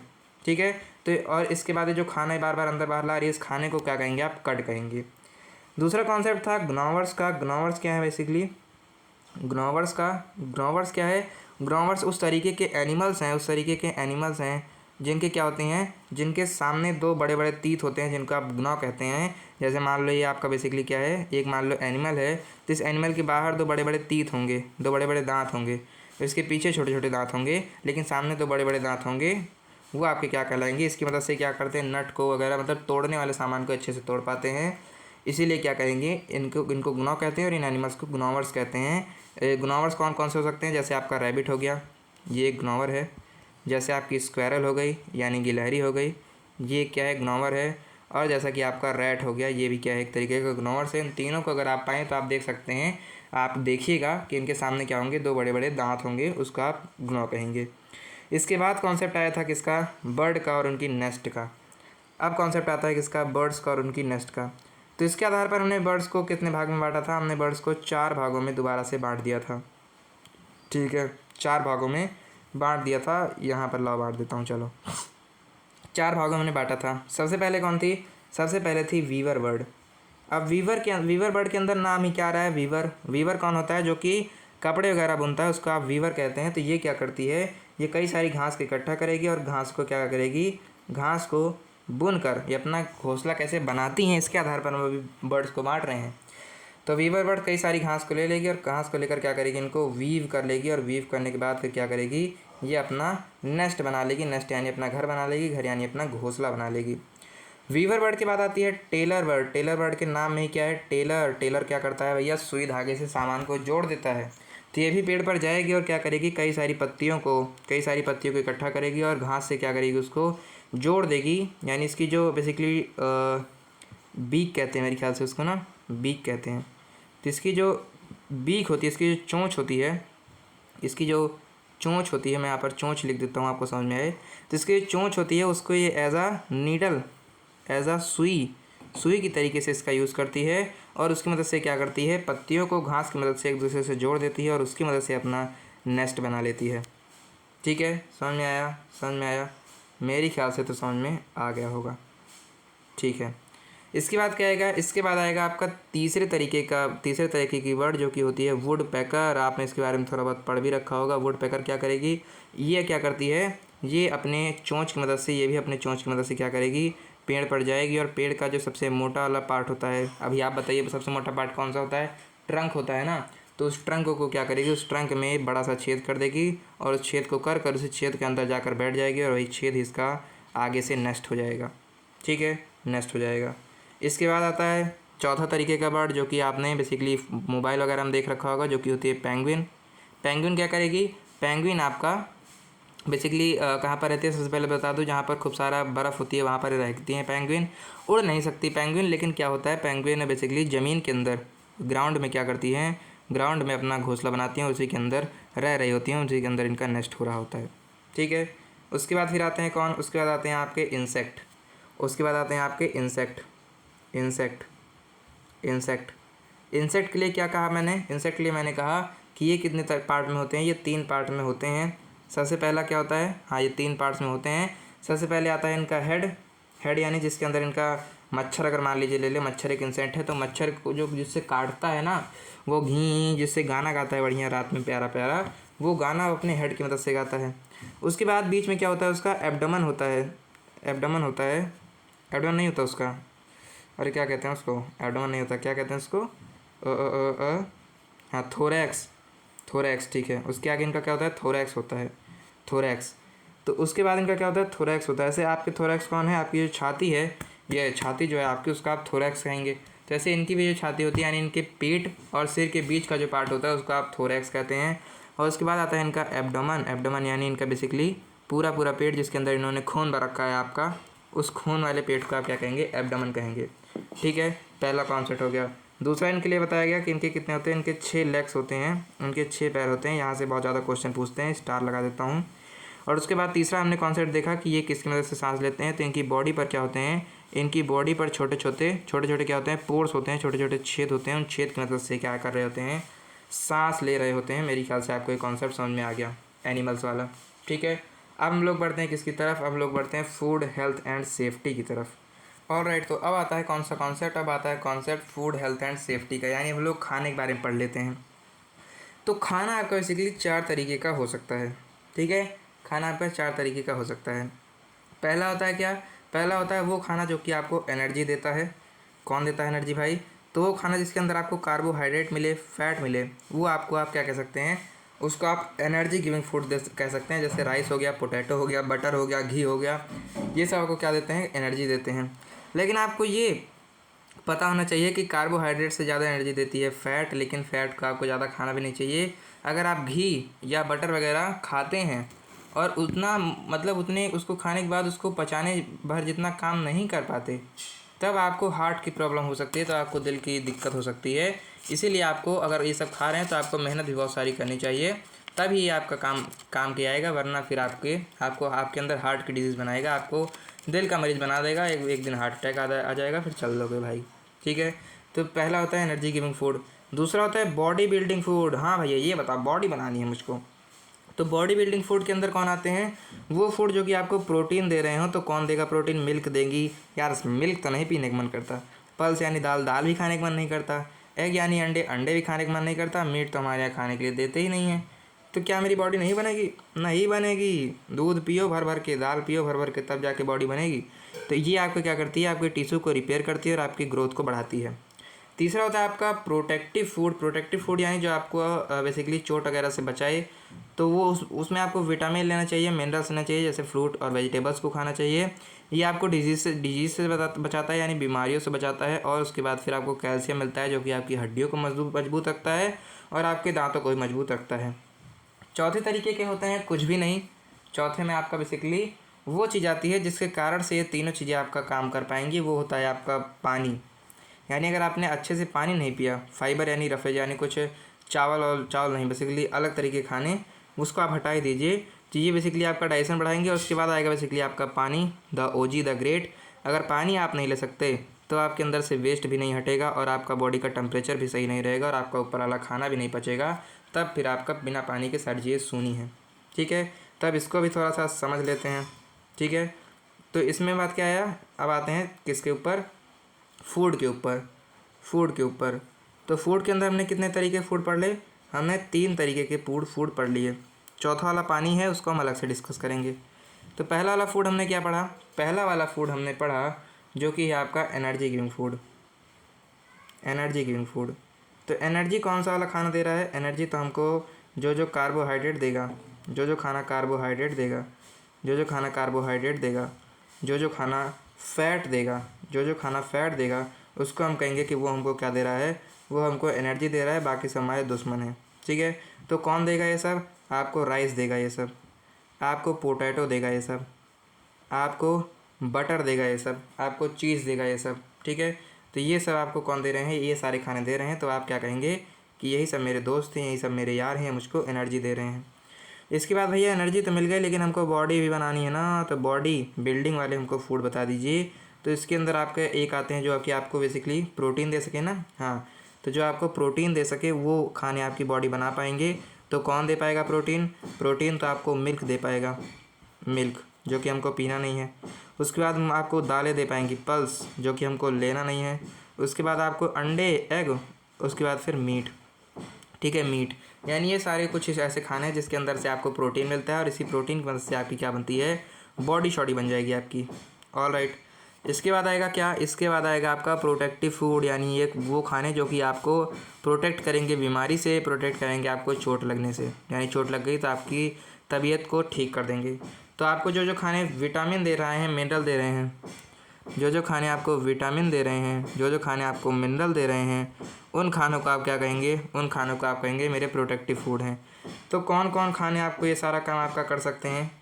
कौन कौन से खाने का ये काम कर सकते हैं? तो चाहे आप फ्रूट खाइए, चाहे आप फ्रूट खाइए, चाहे आप वेजिटेबल्स खाइए, हरी हरी सब्जियां खाइए। क्या सर जी टिंडे की सब्ज़ी की बात नहीं कर सकते? हाँ, टिंडे की ही बात कर रहा हूँ भाई। हाँ, मैं भी सोचता हूँ कि जो जो चीज़ें हमारे लिए अच्छी हैं वो चीज़ें ख़राब ही क्यों हैं। कोई भी नहीं कहेगा कि यार चाउमीन खाओ, चाउमीन से तुम्हारी सेहत अच्छी होगी, मैगी खाओ, मैगी से तुम्हारी सेहत अच्छी होगी। ये भगवान ने हमारे साथ बहुत जुल्म किया है भाई, कि जो चीज़ अच्छी है वही चीज़ फ़ायदेमंद है, मतलब जो चीज़ स्वाद में ख़राब है वही फ़ायदेमंद है, और जो चीज़ स्वाद में अच्छी है वो फ़ायदेमंद नहीं है। ऐसा कैसे हो सकता है यार? भगवान ने भी हमारे साथ चाल खेली है, लेकिन कोई बात नहीं, इस चाल में हमको सहना ही पड़ेगा। तो ये अगर आपको सारी चीज़ चाहिए तो आपको इस तरीके खाना खाना पड़ेगा। चौथा आपका आता है कुछ अलग ही कॉन्सेप्ट, कुछ अलग ही कॉन्सेप्ट, जो कि है कॉन्सेप्ट किसका? जो कि है कॉन्सेप्ट महाराज 1108 श्री वाटर देव जी का। वाटर देव जी का ये क्या करते हैं? ये आपको डाइजेशन में मदद करते हैं, यानी इनके बिना ऊपर वाले दिए कुछ भी खाने नहीं पच सकते। और आपका जो बॉडी का टेम्परेचर है ये यही मेंटेन करता है, बॉडी का टेम्परेचर यही मेंटेन कर रहा होता है। टेम्परेचर अब आपको दिख ही नहीं रहा होगा, लेकिन जो बॉडी का टेम्परेचर है वो कौन मेंटेन कर रहा है? वो आपका पानी ही कर रहा है, ठीक है। तो पानी ही बॉडी का टेम्परेचर मेंटेन कर रहा है। यानी अगर आपको बहुत सारी गर्मी लग रही है और आपने पानी पी लिया तो आपके अंदर क्या आ जाएगी? आपके अंदर जो गर्मी हो थोड़ा सा कम हो जाएगी, यानी आपका खाना वाना सब सही से पचने लगेगा, ठीक है। तो ये हो गया आपका फूड का सारा तामझाम। अब आ जाते हैं घर बनाने की तरफ, है ना। रोटी कपड़ा और मकान भाई सब कुछ चाहिए ना, तो खाना हो गया, अभी हम लोग घर पर आ जाते हैं। तो घर के आधार पर सबसे पहले पढ़ लेते हैं कि जो घर होते हैं इसके लिए आपको क्या चाहिए? घर बनाने के लिए, कपड़े बनाने के लिए, है ना, इसके बनाने के लिए आपको पहले घर बाद में पढ़ेंगे, पहले कपड़े देख लेते हैं। तो कपड़ों के बारे में हमने देखा कि कपड़े बनाने के लिए हमको बेसिकली कुछ चाहिए सामान जिससे हमारा कपड़ा बन सके। तो हमको दो जगह सामान मिलते हैं। पहला हमको मिलता है प्लांट से हमको मिलता है कॉटन, जूट, लिनन, और एनिमल से हमको मिलता है वुल और सिल्क, है ना। वुल है आपका ऊन और सिल्क है आपका रेशम। इसके बाद आते हैं कुछ सिंथेटिक फाइबर, यानी ऐसे फाइबर जो कि ये सब तो थे नेचुरल फाइबर क्योंकि आपको नेचर से मिल रहे हैं। इसके बाद आते हैं सिंथेटिक फाइबर जो कि आपके केमिकल द्वारा आपकी फैक्ट्रीज़ के अंदर बन रहे हैं, जो कि है नायलॉन, पॉलिएस्टर, एक्रेलाइन। भाई ये सारे आपकी सेहत को ख़राब करते हैं, बट क्या ही करें, है तो भाई इसको पहनना ही पड़ेगा। उसके बाद आते हैं, ठीक है, तो इसको एक बार हम पढ़ लें क्या? ठीक है, पढ़ लेते हैं। तो सबसे पहले हम लोग पढ़ते हैं फाइबर के बारे में। फाइबर क्या है? वो सारे धागे बेसिकली जो कि आपको क्या कर रहे हैं, जो कि आपको मिल रहे हैं आपके कपड़े बनाने के लिए। तो ये कितने तरीके के हैं? ये दो तरीके के हैं। एक है आपके नेचुरल फाइबर, और दूसरे हैं आपके सिंथेटिक फाइबर। नेचुरल फाइबर वो फाइबर हैं जो कि क्या करते हैं, जो कि नेचर से मिल रहे हैं, और सिंथेटिक फाइबर वो फाइबर है जो कि आपको बेसिकली केमिकल द्वारा फैक्ट्रीज़ के अंदर बन रहे हैं। अब जो नेचुरल फाइबर है ये भी दो तरीके के हो जाएंगे आपके। दो तरीके के कैसे हो जाएंगे? पहले हो जाएंगे जो कि आपको प्लांट के अंदर से मिल जाएं, और दूसरे हो जाएंगे जो कि आपको एनिमल्स के अंदर से मिल जाएं। ठीक है, प्लांट्स के अंदर से मिल जाए, एनिमल्स के अंदर से मिल जाएं। तो प्लांट्स के अंदर से कौन कौन मिल रहा है? प्लांट्स के अंदर से हमको मिल रहा है हमारा कॉटन, उसके बाद फिर क्या था? लिनन वगैरह था ना, कॉटन, जूट, लिनन, है ना। उसके बाद आपका जूट लिख देता हूँ केवल, लिनन आप समझ लीजिएगा, लिनन भी चलो लिख देता हूँ वरना रोगे बाद में। और एनिमल के अंदर से आपको मिलेगा वुल, जैसे आपकी जो भेड़ है वो आपको ऊन दे रही है, और उसके बाद फिर मिलेगा आपको क्या, सिल्क मिलेगा, क्योंकि सिल्क के जो कीट होते हैं, सिल्क के जो इंसेक्ट होते हैं उनको वो आपको सिल्क दे रहे होते हैं। क्लास 7 में आप इस कॉन्सेप्ट को बहुत अच्छे से पढ़ रहे होंगे। उसका आता है आपका सिंथेटिक फाइबर। सिंथेटिक फाइबर के अंदर आएगा आपका पॉलिएस्टर, पॉलिएस्टर पॉलिएस्टर पॉलिएस्टर लिख देता हूँ, कोई बात नहीं, कुछ भी लिख दो, हटाओ। इसके अंदर आपका क्या आ जाएगा, इसके अंदर आ जाएगा आपका पॉलिएस्टर और नायलॉन, पॉलिएस्टर और नायलॉन, पॉलिएस्टर और नायलॉन, नायलॉन, ठीक है। नायलॉन वगैरह की रस्सी वगैरह बनती है, अगर आपको पता हो तो ये होगा आपका पूरा कपड़े का व्यवस्था। अब कौन से सीज़न में कौन से कपड़े पहने जाएं, ये भी आपसे पूछा जा सकता है। तो जो गर्मी का सीज़न होता है उसके अंदर आपको हल्के कपड़े पहनने चाहिए, क्योंकि ये आपके पसीने को सोख लेते हैं और आपको गर्मी से दूर रखते हैं। और ठंडी के अंदर आपको क्या करना चाहिए, बहुत ऊन वाले, बहुत भारी भारी और बहुत ज़्यादा डार्क कलर के कपड़े पहनने चाहिए, क्योंकि इससे क्या है कि ये आपकी बॉडी के अंदर, पहले आपकी बॉडी खुद भी हीट बना रही होती है, क्योंकि पानी ने टेम्परेचर को मेंटेन कर रखा है। तो अगर आपने हल्के कपड़े पहने तो इससे क्या होगा, आपकी बॉडी के अंदर की हीट जो है बाहर निकल जाएगी, तो आपको आपके अंदर आपका शरीर गर्म रह ही नहीं पाएगा। लेकिन अगर आपने डार्क भारी भारी कपड़ों को पहना तो ये क्या करेंगे, आपकी बॉडी के अंदर की गर्मी को बाहर जाने ही नहीं देंगे। तो जब आपकी बॉडी के अंदर की गर्मी बाहर जाएगी नहीं तो बाहर से ठंडी आएगी नहीं, तो आपको ठंडी लगेगी नहीं, ठीक है। बाकी पानी के अंदर आपको रेनकोट्स पहनने चाहिए और अम्ब्रेला वगैरह लेना चाहिए, क्योंकि ये पन्नी के होते हैं, सिंथेटिक मटेरियल के बने होते हैं। तो ये क्या होते हैं, इसके अंदर बाहर से पानी आता जाता नहीं है। तो क्लोथ्स के हिसाब से सीजन को भी एक बार हम लोग देख लेते हैं। क्लोथ के हिसाब से सीजन को देख लेते हैं। क्लोथ के हिसाब से सीजन को देख लेते हैं। तो हम क्या लिखें, सीज़न क्लोथ लिख देता हूँ, चलो। तो इस हिसाब से हमने भी कितने देखे, हमने 3 तरीके के देखे।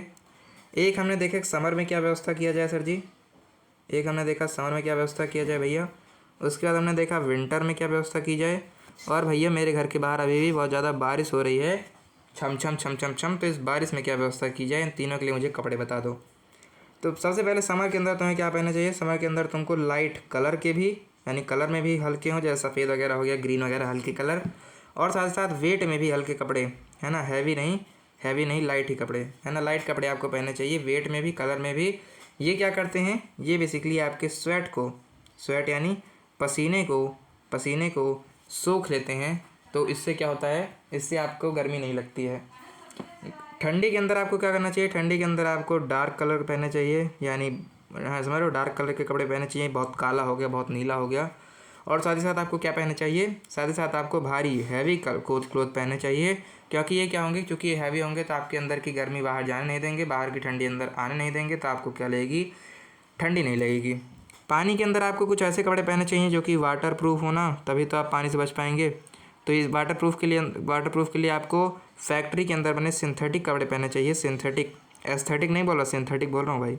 सिंथेटिक कपड़े पहनने चाहिए, क्योंकि ये वाटर प्रूफ होते हैं, पन्नी वगैरह के बने होते हैं, जैसे आपका रेनकोट हो गया, और बाहर निकल रहे हो तो अम्ब्रेला भी ले सकते हो, ठीक है। ये आपका सारा काम पूरा हुआ, डन हुआ, ठीक है। बहुत पढ़ लिया यार हमने तो। ये हो गया। अब टाइप ऑफ क्लोथ के बाद आते हैं टाइप ऑफ हाउसेज। घर किस तरीके से बनाएं, तो घर आपके बेसिकली यहाँ पर हमको 4 तरीके के दे रखे हैं। पहला होता है कारवां। कारवां क्या होता है, कारवां वो लोग बनाते हैं जो कि जिनका अपना खुद का घर नहीं होता, ठीक है। अगर आप शहर में हैं या फिर गांव में भी हैं तो आपने देखा होगा कि कुछ ऐसे लोग होते हैं जो कि बेसिकली उनका खुद का घर नहीं होता, वो इधर उधर घूमते रहते हैं, अपने पूरा घर परिवार समाज को लेकर घूमते रहते हैं इधर उधर। तो उनका घर क्या होता है, वो अपने घर को एक बैलगाड़ी पर बना लेंगे, एक बैलगाड़ी के पीछे करेंगे, अपना पूरा सामान वगैरह रखे रहेंगे। तो उनका जो घर होता है वो पहियों पर ही बना होता है, यानी उनका घर जो होता है वो गाड़ी पर ही बना होता है, तो उसका आप कारवा कहते हैं। दूसरे तरीके का जो घर होता है वो आपका हाउस बोट कहलाता है, क्योंकि जो लोग ज़मीन पर नहीं रहते, जो कि पूरा ज़िंदगी उनका पानी में ही है, तो वो अपनी बोट के ही ऊपर अपना घर बना लेते हैं, तो उसका आप हाउस बोट कहते हैं। तो उसके बोट के ऊपर उसका घर रहेगा, वहीं पर उसका सारा सामान रहेगा, तो वो उसका ऐसा घर है जो कि तैरता ही रहता है। तीसरा होता है इग्लू। जो लोग बेसिकली ट्रैवलिंग के लिए जाते हैं बाहर, वो क्या करते हैं, वो बर्फ़ के ही घर बना लेते हैं। बर्फीले जहाँ जगह होगी वहीं पर इग्लू आपने बहुत ज़्यादा सुन रखा होगा, तो बर्फ़ के ही घर बना लेंगे, बर्फ़ की सिल्लियों को इकट्ठा कर जैसे यहाँ पर हम लोग घर बनाने के लिए ईंटों का यूज़ करते हैं, वैसे वो ईंटों की जगह सिल्लियों को, बर्फ़ की सिल्ली का यूज़ कर उसको एक के ऊपर एक रख कर बर्फ़ का घर बना लेते हैं, उसको आप इग्लू कहते हैं। और चौथा है स्टिल्ट हाउस। आपके क्वेश्चन में पूछा जाता है, स्टिल्ट हाउस ऐसे हाउस होते हैं जो कि बेसिकली घर तो बनते हैं लेकिन लकड़ी के घर होते हैं, और लकड़ी के घर के नीचे हम लोग 3-4 पाई लगा देते हैं, 3-4 डंडियाँ लगा देते हैं और उन्हीं 4 डंडियों के ऊपर हम घर बनाते हैं। क्यों? क्योंकि ये घर उसी जगह बनेंगे जहाँ पर बहुत सारा तूफ़ान वगैरह आएगा, बहुत ज़्यादा बेसिकली बाढ़ वगैरह आएगी। तो बाढ़ आएगी तो आपका घर गिर सकता है, तो पानी नीचे से ही निकल जाए लकड़ियों के, इसलिए हम क्या करते हैं, पहले से 4 लकड़ियाँ इकट्ठा कर देंगे और इन्हीं 4 लकड़ियों के ऊपर अपना घर बेसिकली बना लेंगे। समझ रहे हैं ना? इस तरीके से इसके ऊपर अपना घर खड़ा कर लेंगे ऐसे ऐसे, ठीक है। इसके ऊपर अपना घर खड़ा कर लेंगे ऐसे ऐसे। समझ गए मेरे ख्याल से अब तो आप, ठीक है। जिससे पानी वगैरह आएगा, अगर मान लो पानी वगैरह आ गया तो ऐसे ऐसे नीचे से ही निकल जाएगा, वरना पहले होता था ऐसे लड़ जाता है इनमें आकर। ठीक है, ठीक है, ठीक है। अब हम लोग पढ़ लेते हैं इसको। यहाँ पर कह रहा है जो कारवां होता है ऐसे घर होते हैं जो कि व्हील्स के ऊपर बने होते हैं, हाउस बोट ऐसे घर होते हैं जो कि तैरते रहते हैं, इग्लू ऐसे घर होते हैं जो कि बर्फ़ के अंदर बने होते हैं, स्टिल्ट हाउस ऐसे घर होते हैं जो कि वुडन पोल्स के ऊपर बने होते हैं जिससे वो हैवी रेन से और फ्लड वगैरह से बच सकें। तो इसको क्या यहाँ पर भी पढ़ने की ज़रूरत है? यहाँ पर भी पढ़ने की ज़रूरत है? मेरी ख्याल से तो नहीं है, लेकिन एक बार बता भी देता हूँ क्योंकि मेरी क्लास में बहुत सारे भोंदू बच्चे बैठे हैं, भोंदू बच्चे कई सारे बैठे हुए हैं, तो इनके लिए ही बता देता हूँ। तो सबसे पहला क्या पढ़ा हमने? सबसे पहला हमने पढ़ लिया अपना कौन सा हाउस? कारवां। कारवां कैसा घर है? ये ऐसे घर हैं जो कि व्हील्स के ऊपर बने हुए हैं, यानी ये कुछ ऐसे घर हैं जो कि आपके गाड़ी पर बने होते हैं, पीछे आगे बैल लगे रहते हैं, घोड़े लगे रहते हैं, पीछे इनका पूरा घर वगैरह बना रहता है, उसको आप कारवां कहते हैं। दूसरा है आपका क्या? दूसरा है आपका हाउस बोट या बोट हाउस कुछ कह सकते हैं आप, हाउस बोट ही कहिए। हाउस बोट ऐसे होते हैं कि अगर नीचे ऐसे मान लो नाव है, तो नाव नीचे पानी पर चल रही है और हमने ऊपर क्या कर दिया, हमने ऊपर अपना घर बना लिया, तो इसको आप हाउस बोट कहेंगे। बोट के ऊपर ये घर बने होते हैं, ठीक है। इसको मैं थोड़ा छोटू सा बना देता हूँ, ओ माय गॉड, छोटू सा बना देता हूँ और इसको मैं किनारे कर देता हूँ। उसके बाद आएगा आपका इग्लू। नाम बड़ा बढ़िया ना, इग्लू इग्लू बहुत अच्छा नाम है।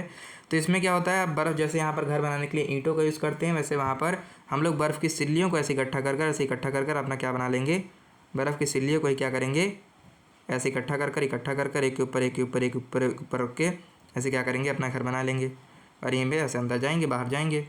इग्लू के ऊपर आता है बहुत ज़्यादा इम्पॉर्टेंट घर जो कि स्टिल्ट हाउस के लिए हम क्या करते हैं, सबसे पहले हमें ये करते क्यों हैं, क्योंकि हम जो बारी बारिश हों, जहाँ पर ज़्यादा बारिश होती है या फिर बहुत ज़्यादा बाढ़ आती है, वहाँ पर हम लोग बचने के लिए क्या करते हैं, बचने के लिए नीचे 4 लकड़ी के डंडे इकट्ठा कर देंगे और उस लकड़ी के डंडे को इकट्ठा कर उसके ऊपर अपना क्या कर लेंगे, उसके ऊपर अपना घर बना लेंगे, ठीक है। उसके ऊपर अपना घर बना लेंगे, यहाँ से सीढ़ी दे देंगे जाने के लिए। समझ गए? ये था आपके घर का कॉन्सेप्ट। इसके बाद आता है आपका एयर, वाटर एंड वेदर का कॉन्सेप्ट। तो इससे पहले वाटर के बारे में जानेंगे, फिर वाटर साइकिल के प्रोसेस को जानेंगे और उसके बाद फिर एयर के अंदर कौन कौन सी चीज़ें हैं उनको जानेंगे। तो सबसे पहले वाटर के बारे में जान लो। तो वाटर के बारे में तो मैं तुमको यही बता देता हूँ, जो पानी है, पानी बहुत ज़्यादा ज़रूरी है सबसे पहले तो आपके पीने के लिए। और उसके बाद फिर आएगा वाटर के बाद कितने टाइप के होते हैं वाटर। सबसे पहले वाटर किस फॉर्म में हो सकता है? सॉलिड फॉर्म में हो सकता है। सॉलिड फॉर्म में कब होगा? जब हम इसको फ्रिज के अंदर रख देंगे और ये कैसे हो जाएगा, बर्फ़ बन जाएगा, तब हम कहेंगे कि वाटर अपने सॉलिड फॉर्म में है। उसके बाद जो पानी, जिस पानी को हम पी रहे हैं, लो तुम्हारे नाम पर पी भी लिया, लो पानी पी लिया भाई।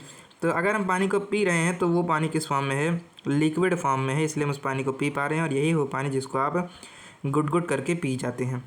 और मान लो पानी, मम्मी आपने कहा मम्मी पानी गर्म कर दो, तो मम्मी ने पानी गर्म किया और गर्म करते करते चले गई बगल वाली चाची से बात करने, बगल वाली आंटी के यहाँ बात करने, और पानी क्या हुआ आप देखेंगे लौटते हुए कि पानी पूरा ख़त्म हो गया, सारा पानी उड़ गया है। मम्मी कहेंगी वो पानी तो बेटा वेपर बन गया, वो पानी तो बेटा भाप बन गया। तो वो कौन सा था? वो पानी का गैस वाला फॉर्म था, वो गैस की फॉर्म में बाहर निकल गया।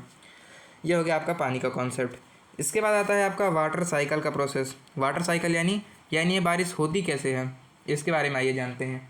तो बारिश होने के लिए होता क्या है कि हम बेसिकली सबसे पहले तो अपने घर में पानी वगैरह यूज़ करते हैं, नाली में जाता है, नाली से नाले में जाता है, नाले से आपका नदी में जाएगा, समुंदर में जाएगा, समुंदर के अंदर पानी भर गया। तो होगा क्या कि जब बारिश का मौसम आएगा तो सबसे पहले क्या होगा, सबसे पहले जो सूरज जो है वो उस समुंदर के ऊपर आ जाएगा और समुंदर के ऊपर आने से वो पानी को अपने अंदर सोख लेगा, अपने अंदर उस पानी को सोख लेगा। मेरे ख्याल से मेरे पास पड़ा भी था इसका प्रोसेस, मुझे देखना पड़ेगा, पता नहीं है कि नहीं, लेकिन मेरे ख्याल से इसका जो फिगर था मेरे पास पड़ा था वाटर साइकिल का। हाँ ये देखो, यस, यहाँ पर मैं लेकर आ गया हूँ, अभी आप देख सकते हैं। तो यहाँ पर आप क्या देख सकते हैं, आप देख सकते हैं किस तरीके से बारिश होती है। सबसे पहले हमने सारा यहाँ पर पानी वगैरह सारा सब यूज किया। यहाँ पर हम देख रहे हैं, मान लो यहाँ पर तुम्हारा घर है, पानी वाला ये चाहिए वाला कॉन्सेप्ट समझ गया ना, तो इसको मैं मिटा ही देता हूँ। ठीक है, इसको मैंने मिटा दिया। अभी ये इमेज आप देख सकते हैं।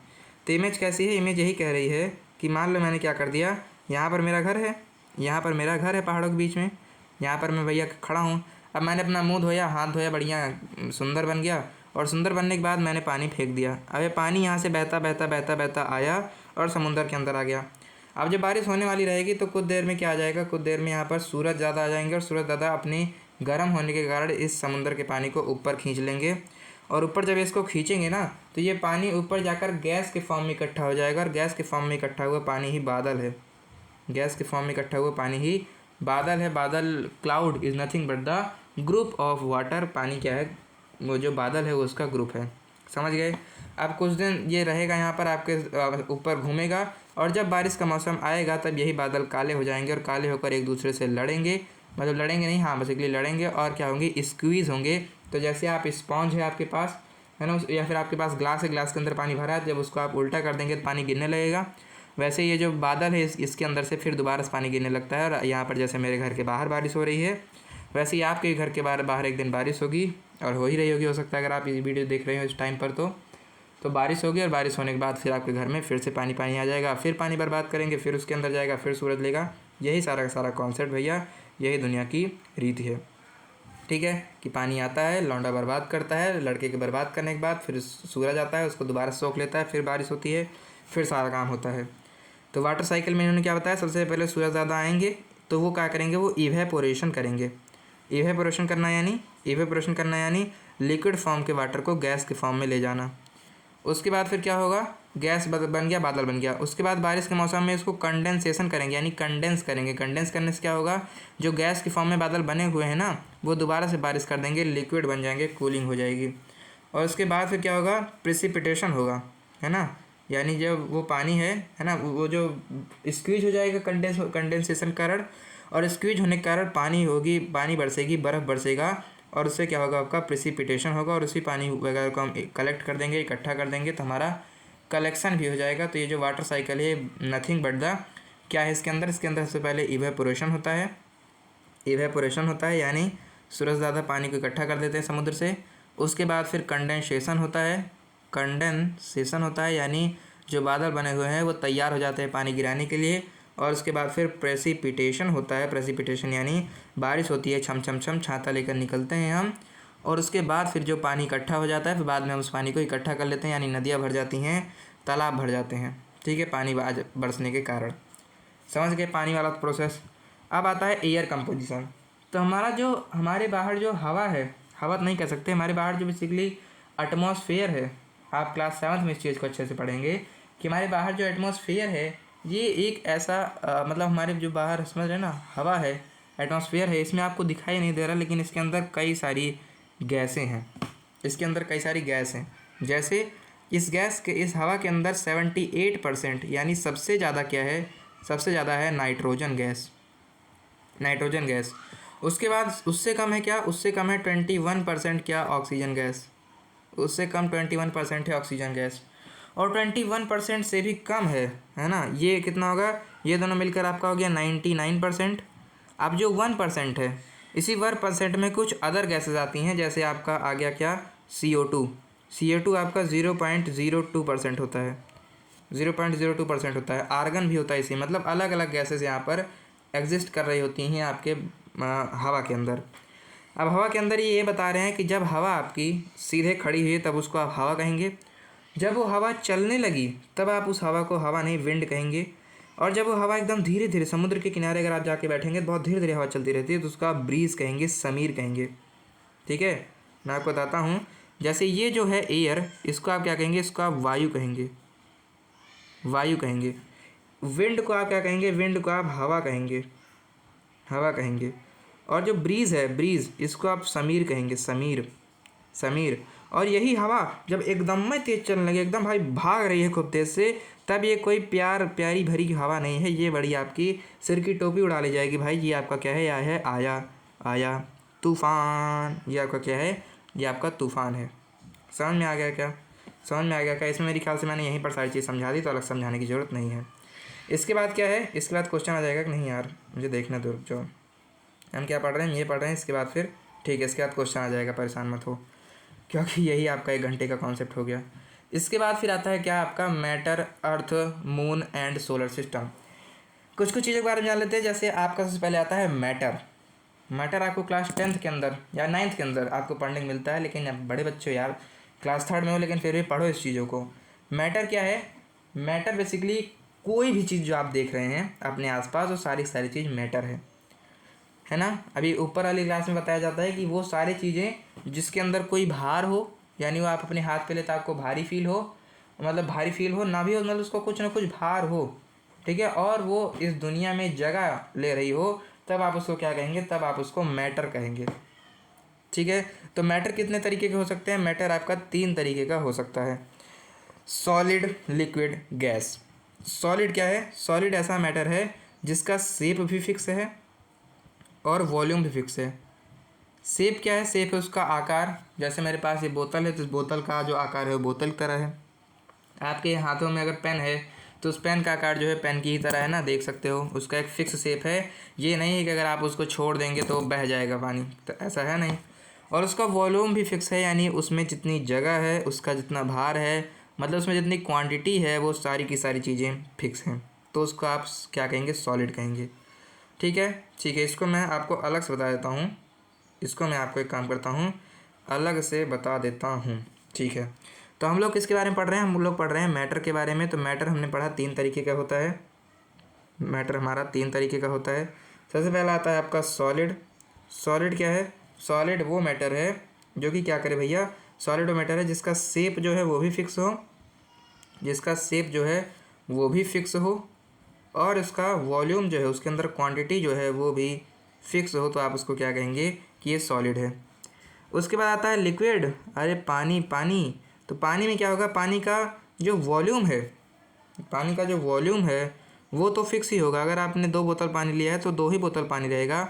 लेकिन अगर उस पानी को आपने गलती से गिरा दिया, या फिर उस पानी को उठाकर आपने एक किसी कटोरी में डाल दिया, तो पानी बोतल की शेप का नहीं रह जाएगा, वो पानी कटोरी का शेप का हो जाएगा, यानी शेप तो फिक्स नहीं है। और इन सबसे भी ज़्यादा दोगला आदमी जो है, इन सबसे भी ज़्यादा बेसिकली आप कहेंगे गंदा आदमी जो है, वो है गैस।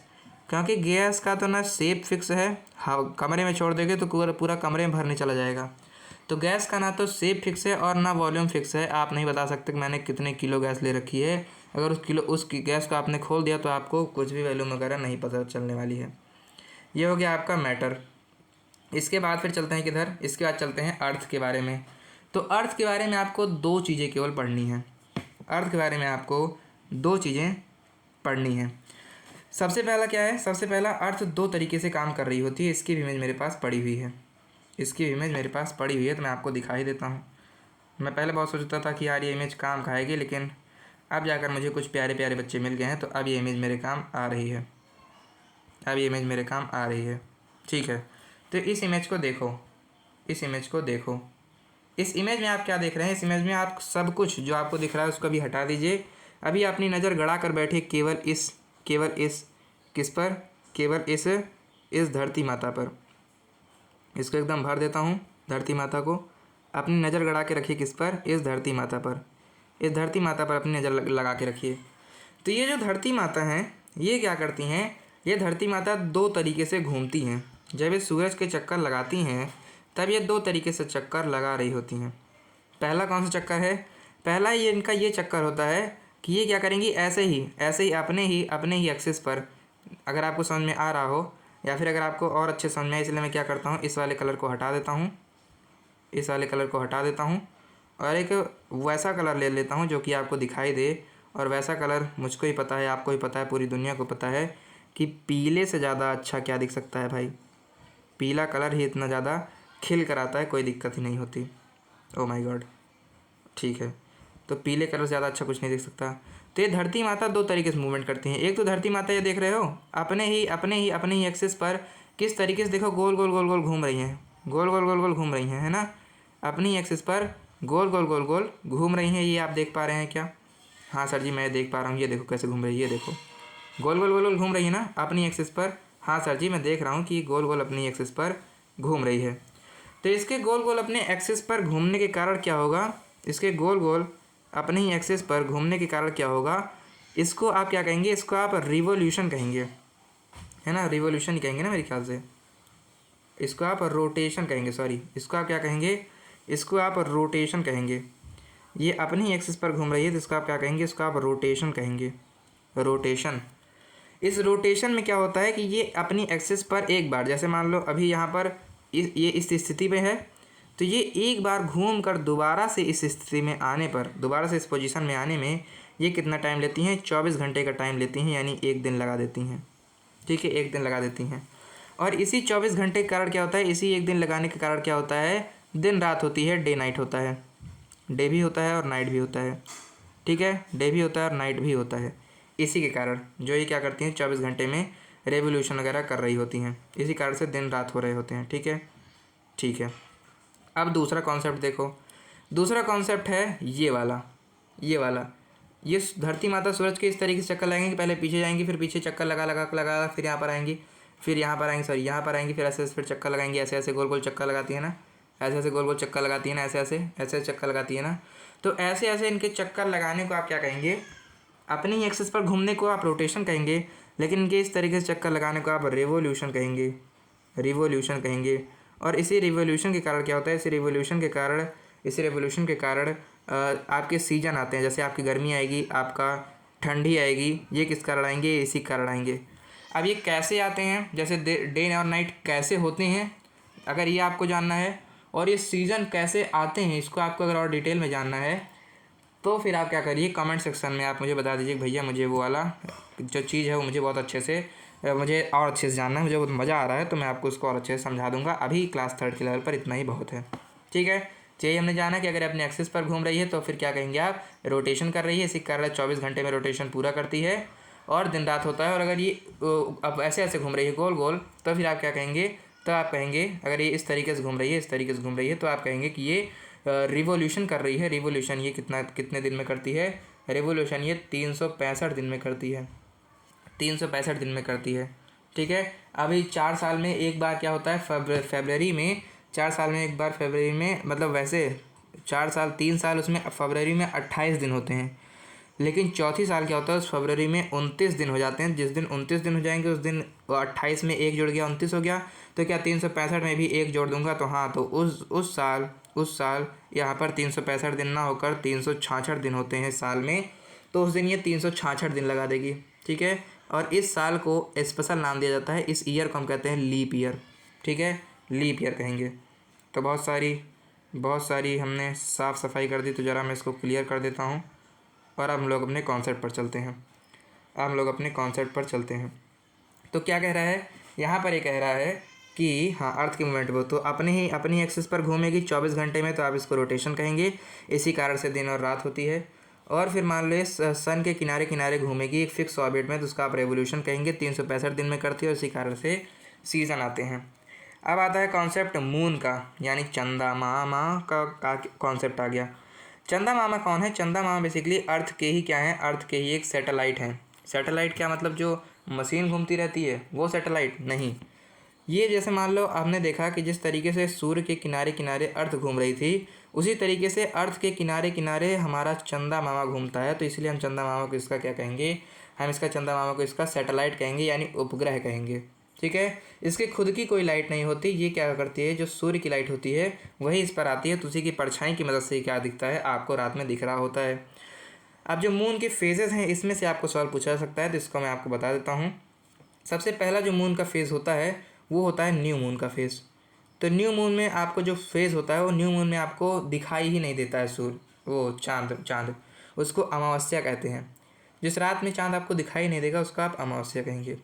उसके बाद आता है क्रेसेंट का। क्रेसेंट वाले दिन क्या होगा, जैसे मान लो इस दिन बिल्कुल नहीं दिखा, तो क्रेसेंट वाले दिन क्या होगा, क्रेसेंट वाले दिन एकदम हल्का हल्का दिखेगा, इस तरीके से दिखेगा, है ना। क्रेसेंट वाले दिन इसको कहेगा, तो इस दिन को आप क्रेसेंट कहेंगे। उसके बाद आता है हाफ वाले दिन आपको आधा चांद दिखेगा, इस तरीके से डी बना हुआ चांद दिखेगा, उसको आप हाफ कहेंगे। उसके बाद आता है गिबस वाले दिन क्या होगा, गिबस वाले दिन ये थोड़ा इधर आगे की तरफ भी थोड़ा बड़ा रहेगा और पीछे की तरफ भी थोड़ा बड़ा रहेगा, ठीक है। और फिर उसके बाद दिन आता है फुल मून का, जिस दिन आपको पूरा का पूरा चांद दिख रहा होता है, उसको आप क्या कहते हैं, पूर्णिमा कहते हैं। इस दिन आपको पूरा का पूरा चांद दिखता है। अब चांद के साथ साथ चांद सूरज में ही एक और कॉन्सेप्ट पढ़ लो, जो कि है परछाई वाला कॉन्सेप्ट। यहाँ से आपके बहुत सारे सवाल बन रहे होते हैं, इसलिए मैं इसको अलग से लेकर आ गया। ये है कॉन्सेप्ट किसका, परछाई वाला कॉन्सेप्ट। तो परछाई वाले में आपको यही बताना है भैया, अगर आप ज़मीन पर खड़े हैं, मान लीजिएगा आप खड़े हो गए, तो आपकी जो परछाई है वो सुबह सुबह सबसे ज़्यादा बनेगी, सबसे लंबी परछाई। अगर यहाँ पर आप मान ले कौन खड़ा है भैया, झोली बाबा खड़े हैं यहाँ पर। तो झोली बाबा यहाँ पर खड़े हुए हैं और झोली बाबा सुबह सुबह देखेंगे तो इनकी सबसे लंबी परछाई बनेगी इधर। और होगा क्या कि जैसे जैसे जो दिन है, जैसे जैसे समय है वो क्या होता जाएगा, जैसे जैसे जो समय है वो बढ़ता जाएगा, वैसे वैसे ही इनकी परछाई इस तरीके से आगे की तरफ बढ़ती जाएगी। और बढ़ते बढ़ते ये इस स्थिति पे पहुंच जाएगी कि जो दोपहर का 12 बजेगा वहाँ पर इनकी परछाई बचेगी ही नहीं, मतलब इनका शरीर इनके परछाई पर आ जाएगा। और उसके बाद फिर उस समय इनकी सबसे छोटी परछाई होती है। ठीक है, ठीक है, ठीक है। और रात में भी इनकी क्या होती है, रात में भी जैसे रात में लगती है वैसे वैसे इनकी परछाई फिर से बढ़ने लगती है। तो क्या आप इस कॉन्सेप्ट को समझ पाए? मैं इस कॉन्सेप्ट को आपको समझाना चाहता हूँ कि ये है मान लीजिए इनकी परछाई, ये है मान लीजिए इनकी परछाई, ये है मान लीजिए इनकी परछाई। तो हो गया क्या कि ये सुबह का टाइम है तो इनकी सबसे बड़ी परछाई दिख रही है। फिर धीरे धीरे दोपहर हो गई थी, परछाई ऐसे खड़ी हो गई, तो खड़ी हो जाएगी तो कहाँ दिखेगी बड़ी भाई, तो बहुत एकदम छोटी दिखती है। सबसे छोटी, सबसे बड़ी पूछे तो आप बताना सुबह और शाम को, और सबसे छोटी पूछे तो बता देना दोपहर को। इस और उसके बाद जैसे जैसे शाम होती है तुरंत फिर ऐसे बड़ी होती चली जाती है, पीछे होती चली जाती है। ठीक है, तो मेरे ख्याल से आपको ये कॉन्सेप्ट भी समझ में आ गया होगा। और इसी के साथ आपका जो बेसिकली क्लास थर्ड का ओलंपियाड का कॉन्सेप्ट है वो मैंने ख़त्म कर दिया। ठीक है, और अभी मुझे बहुत ज़्यादा खुशी हो रही है क्योंकि अभी मैं कह सकता हूँ जब भी मैं क्लास थर्ड के बच्चे को प्रैक्टिस कराऊंगा मैं कह पाऊंगा कि भाई अगर तुझे कॉन्सेप्ट नहीं समझ पाया इस क्वेश्चन के पीछे का, तब तू जाकर ये वाली वीडियो देख ले जिसको तुम अभी देख रहे हो। तो फिर आप क्या, वो बच्चा यहाँ पर आएगा और देखेगा, आगे बढ़ जाएगा। अब क्वेश्चन जो कॉन्सेप्ट है ये आपका तब तक पक्का नहीं होगा जब तक आप इसकी प्रैक्टिस नहीं करेंगे। तो ये आपने इतनी मेहनत की, आपने एक घंटे से ज़्यादा मेरे साथ बिताए, आपने 1 घंटे ज़्यादा मेरे साथ मेहनत की, और आपको कैसा लगेगा कि आपने जो जो 1 घंटे बिताए ये बर्बाद हो जाए? अच्छा नहीं लगेगा ना। इसलिए आप क्वेश्चन कर लीजिए और इनको पक्का कर लीजिए। तो सबसे पहले क्या आएगा, सबसे पहले हम हर सब्जेक्ट से क्वेश्चन लेकर आए हैं। हम कितने क्वेश्चन लाए हैं, 20 क्वेश्चन लेके आए हैं। तो सेक्शन ए वाला क्वेश्चन देख लीजिए। अभी सारे क्वेश्चन आप एकदम उंगलियों पर कर रहे होंगे, अपने टिप्स पर कर रहे होंगे। ठीक है, देखो कह रहा है which of the following statement about plant part is incorrect. Plant के पार्ट के बारे में इनमें से कौन सी बात इनकरेक्ट है? तो पहली बात क्या कह रहा है, पहली बात कह रहा है potato is a modified stem that store starch. हाँ भाई, ये तो हमने पढ़ा कि जो पोटैटो है इसको गलती से रूट मत कह देना। पोटैटो और जिंजर ये दोनों के दोनों क्या हैं, स्टेम ही हैं। तो हमको यहाँ पर गलत पता करना है, सही नहीं पता करना। तो ये वाला तो हम टिक नहीं कर सकते। उसके बाद आया carrot and radish are edible tap root. जो कैरेट हैं और रेडिस हैं ये टैप रूट हैं। हाँ, ये भी हमने पढ़ा कि ये सबसे मोटी जो जड़ हैं वो ज़मीन के अंदर, ये हैं कैरेट और टैप रूट, और इनको खा भी सकते हैं। ईडेबल यानी खा भी सकते हैं। तो हाँ भाई, मैं गाजर भी खा सकता हूँ और मैं मूली भी खा सकता हूँ। तीसरा वाला कह रहा है कि फाइब्रस रूट है one primary main root. Fibrous root के पास एक मेन बड़ा सा रूट होता है? ऐसा बिल्कुल भी नहीं है। फाइब्रस रूट जो होते हैं उनके अंदर छोटे छोटे फाइबर के ही रूट होते हैं, उनके अंदर कोई मेन रूट नहीं होता। तो यही गलत है, इसलिए हम इसको टिक कर देंगे। उसके बाद दूसरा क्वेश्चन कह रहा है Rohan placed a green potted plant in dark room. मैं तुमको समझाता हूँ इसका मतलब। कह रहा है कि एक भाई है रोहन, ठीक है। रोहन भाई ने क्या किया, रोहन भाई ने एक्सपेरिमेंट किया। क्लास थर्ड की उम्र में देख रहे हो भाई एक्सपेरिमेंट कर रहे हैं और तुमको कॉन्सेप्ट नहीं समझ में आ रहा है। तो क्लास थर्ड की उम्र में रोहन ने क्या कर दिया, एक एक्सपेरिमेंट कर दिया। इसके लिए इन्होंने क्या लिया, इसके लिए इन्होंने एक बेसिकली गमला लिया पानी प्लांट का, उसमें प्लांट लगाया और उसके बाद उसको एक अंधेरे कमरे में रख दिया जहाँ पर उजाला बिल्कुल भी नहीं आ सकता था। और वहाँ पर जाकर इन्होंने क्या किया, वहाँ पर जाने के बाद इन्होंने उस प्लांट के अंदर सब कुछ दिया, पानी भी दिया और उसके बाद फिर उसके अंदर खाद भी डाली, सब कुछ किया। बस उसको क्या नहीं दिया, उसको उजाला नहीं दिया। लेकिन केवल उजाला ही ना पाने के कारण कुछ दिन में इन्होंने ये देखा कि जो प्लांट है उसकी पत्तियाँ पीली होने लगी और प्लांट जो है वो मुरझाने लगा। तो इसमें आप बताइए कि इसमें किस चीज़ की कमी थी? क्या कार्बन डाइऑक्साइड की कमी थी? नहीं भैया, कार्बन डाइऑक्साइड तो उसको मिल रही थी। क्या पानी की कमी थी? पानी की कमी कैसे होगी भैया, रोहन भाई कूद कूद कर बहुत सारा पानी दे गए थे। ऑक्सीजन की कमी थी? ऑक्सीजन की तो ज़रूरत ही नहीं है प्लांट को, तो ऑक्सीजन की कमी की कहाँ बात आएगी। कमी जो थी वो सनलाइट की थी, यानी उस प्लांट को कमरे में यानी डार्कनेस में रख दिया, अंधेरे में रख दिया, तो अंधेरे में उनको सूर्य ही नहीं मिला, तो इसलिए सूर्य की कमी के कारण वो अपना खाना नहीं बना पाया। अगला है, इसमें आपको क्या करना है, नीचे आपको कुछ क्लू दे रखे हैं, नीचे आपको कुछ हिंट दे रखी है। इसी हिंट की मदद से आपको बताना है कि हम किस एनिमल की बात कर रहे हैं। कह रहा है जिस एनिमल की हम बात कर रहे हैं इसके जो दांत हैं ना, सबसे पहले तो इसके ग्नॉइंग दांत है। ग्नॉइंग दांत यानी हमने अलग से इस बात को पढ़ा कि वो एनिमल जिनके सामने के दो बड़े बड़े दांत हैं उनको आप ग्नॉ कहेंगे। और दूसरी बात, ये जो दांत हैं बहुत ज़्यादा शार्प हैं। चीजल्ड फ्रंट टीथ, यानी उसके सामने जो दांत है बहुत ज़्यादा पैने हैं, बहुत ज़्यादा नुकीले हैं। नुकीले तो पैने हैं, यानी कुछ भी चीज़ को काट सकते हैं।